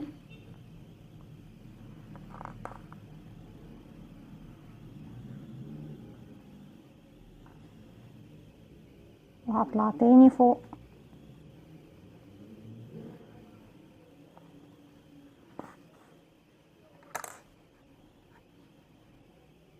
هرجع تاني باللون الابيض، انزل هعمل خط واحد بس ابيض داخل الاسود اللي في النص ده، يديني بس ضي العين او ضوء العين.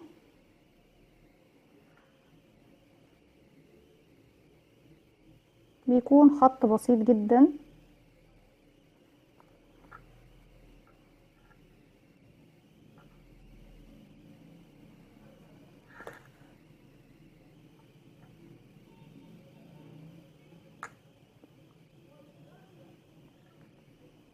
وبنروح للعين التانية بنكرر نفس العملية.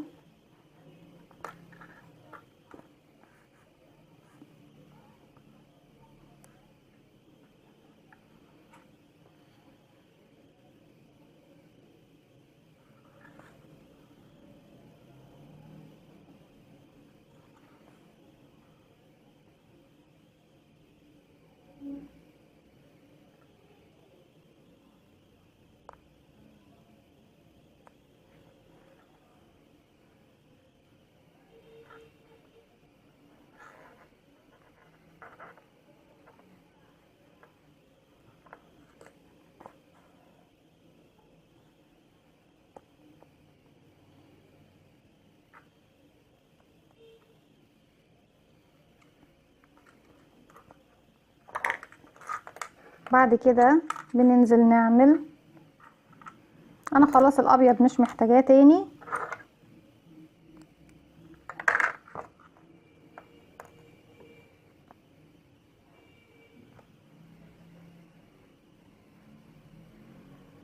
انا بس هأكد باللون الاسود على العين بتاعتي، اطراف العين.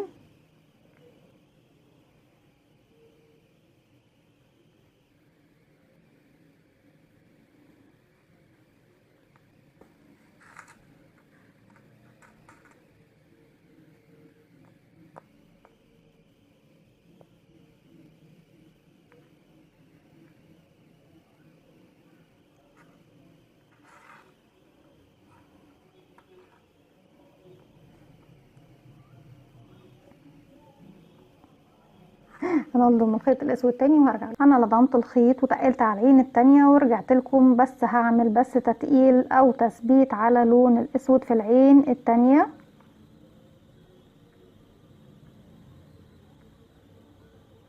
الاجزاء اللي انا حاسه ان هي محتاجه بس ان انا اتقل عليها باللون الاسود.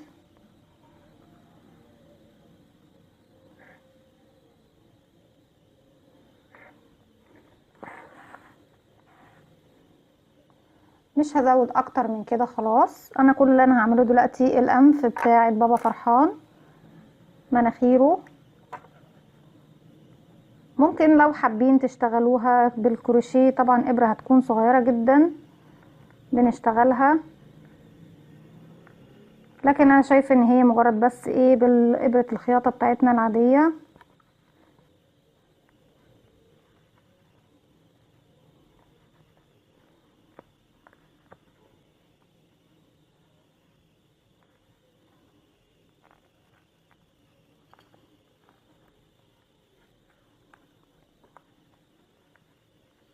والحمد لله الابرة دخلت، كانت معصلجة خالص.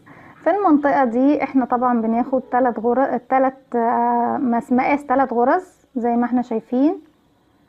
وكل اللي انا بعمله بس اني بظلل المكان ده، بس بخيط عليه مرة واتنين وتلاتة. هي الابرة مش عارفة بس فيه ايه بس عشان خاطر الشغل بتاعنا ضيق فعشان كده بتكون صعبة شوية.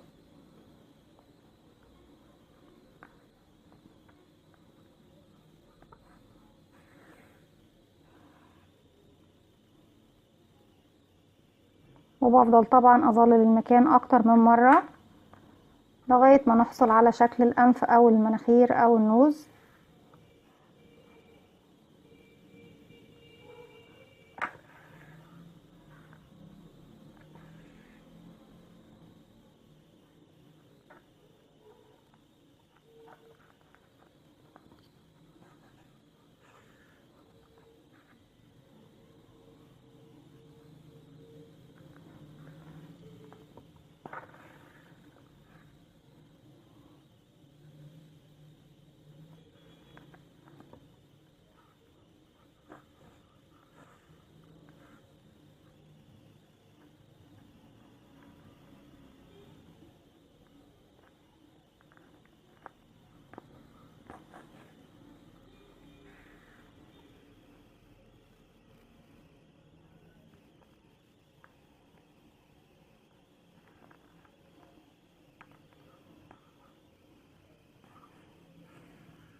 بس بالشكل دوت هكتفي بالحجم دوت.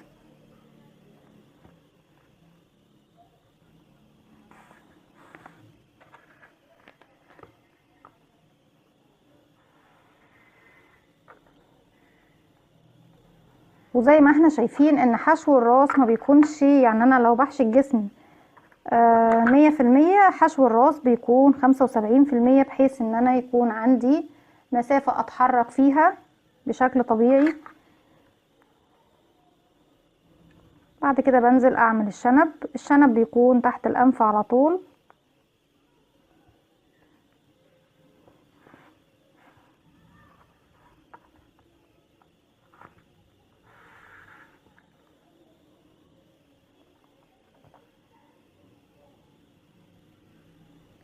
بيكون مجرد بس خطوط بالطول.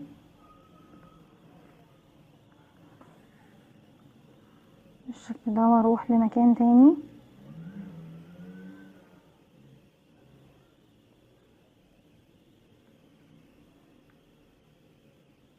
من فوق لتحت ومن فوق ارجع تاني من تحت لفوق،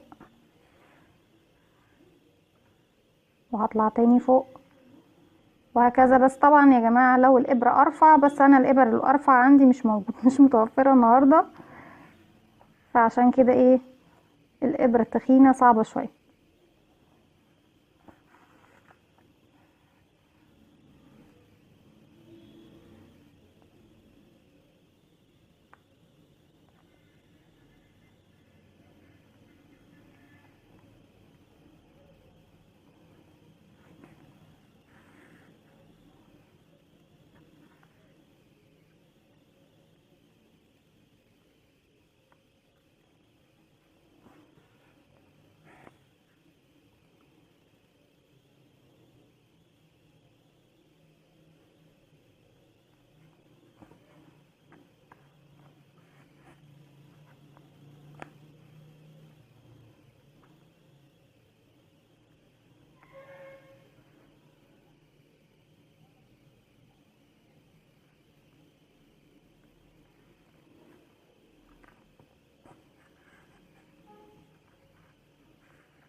بس هكتفي بكده، مش هزود اكتر.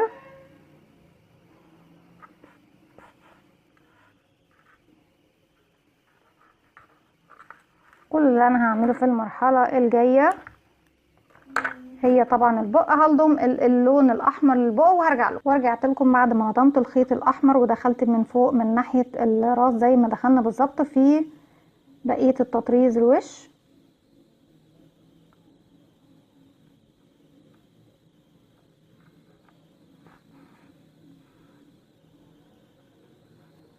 انا بس عايزة خط بسيط صغير.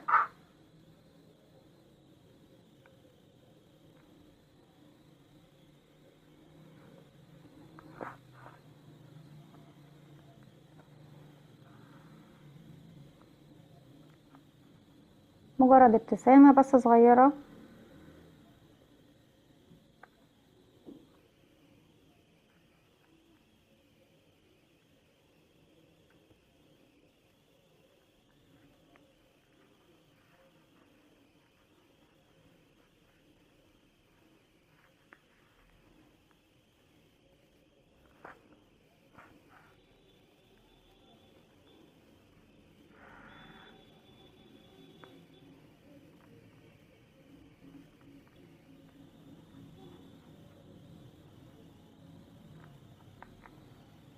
مش اكتر من كده.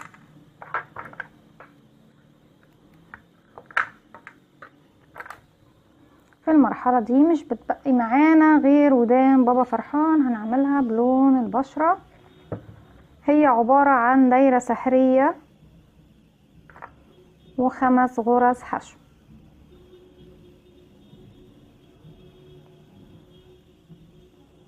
1 2 3 4 5، وبنقفل الدايرة السحرية بتاعتنا زي ما احنا متعودين، وبنقص الخيط. نسيب مسافة، لو هنخيط بنفس الخيط بنسيب مسافة للخياطة، لو هنخيط بالإبرة ملضومة عندنا خلاص فهنكتفي بالشكل دوت. بتكون في نفس خط العين وبنخيطها في المكان دوت، واحدة هنا وواحدة هنا. انا طبعا هعمل الودن التانية وهخيطهم الاتنين بإبرة الخياطة بتاعتي، وهرجع لكم نثبت بقية الطاقية بتاعتنا مع بعض. رجعت لكم تاني بالشكل ده، ثبتنا الودان بتاعتنا، وطبعا بنشد الخيط الزيادة من جوه من الداخل كده. خلاص بقى نلبس بابا فرحان الطاقية بتاعته بالشعر بتاعنا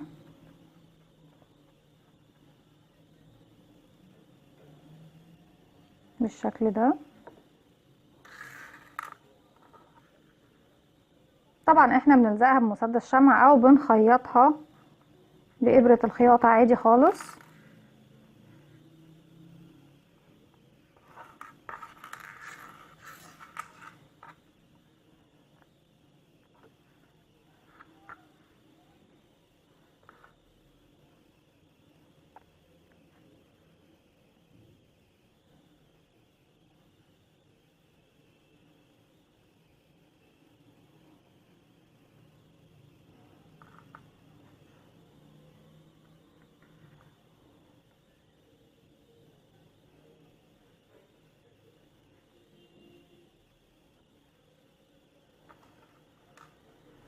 احنا كل بس اللي بنعمله ان احنا بنركب العمة بالشكل ده، بتكون جاية بشكل حرف الاكس زي ما احنا شايفين. ودي في النهاية شخصية بابا فرحان. انا بس عايزة اقرب ابعد الكاميرا شوية. عملناها بطريقة سهلة وبسيطة، اتمنى يا رب ان انا اكون عملتها معاكم بطريقة حلوة وتعجبكم. وزي ما اتفقنا شخصية بابا فرحان من المملكة العربية السعودية. كل سنة وانتم طيبين. اتمنى النهاردة الفيديو بتاعي ينول اعجابكم. لو عجبكم الفيديو اعملوا لي لايك وشير وسبسكرايب، واستنوني فيديو جديد مني.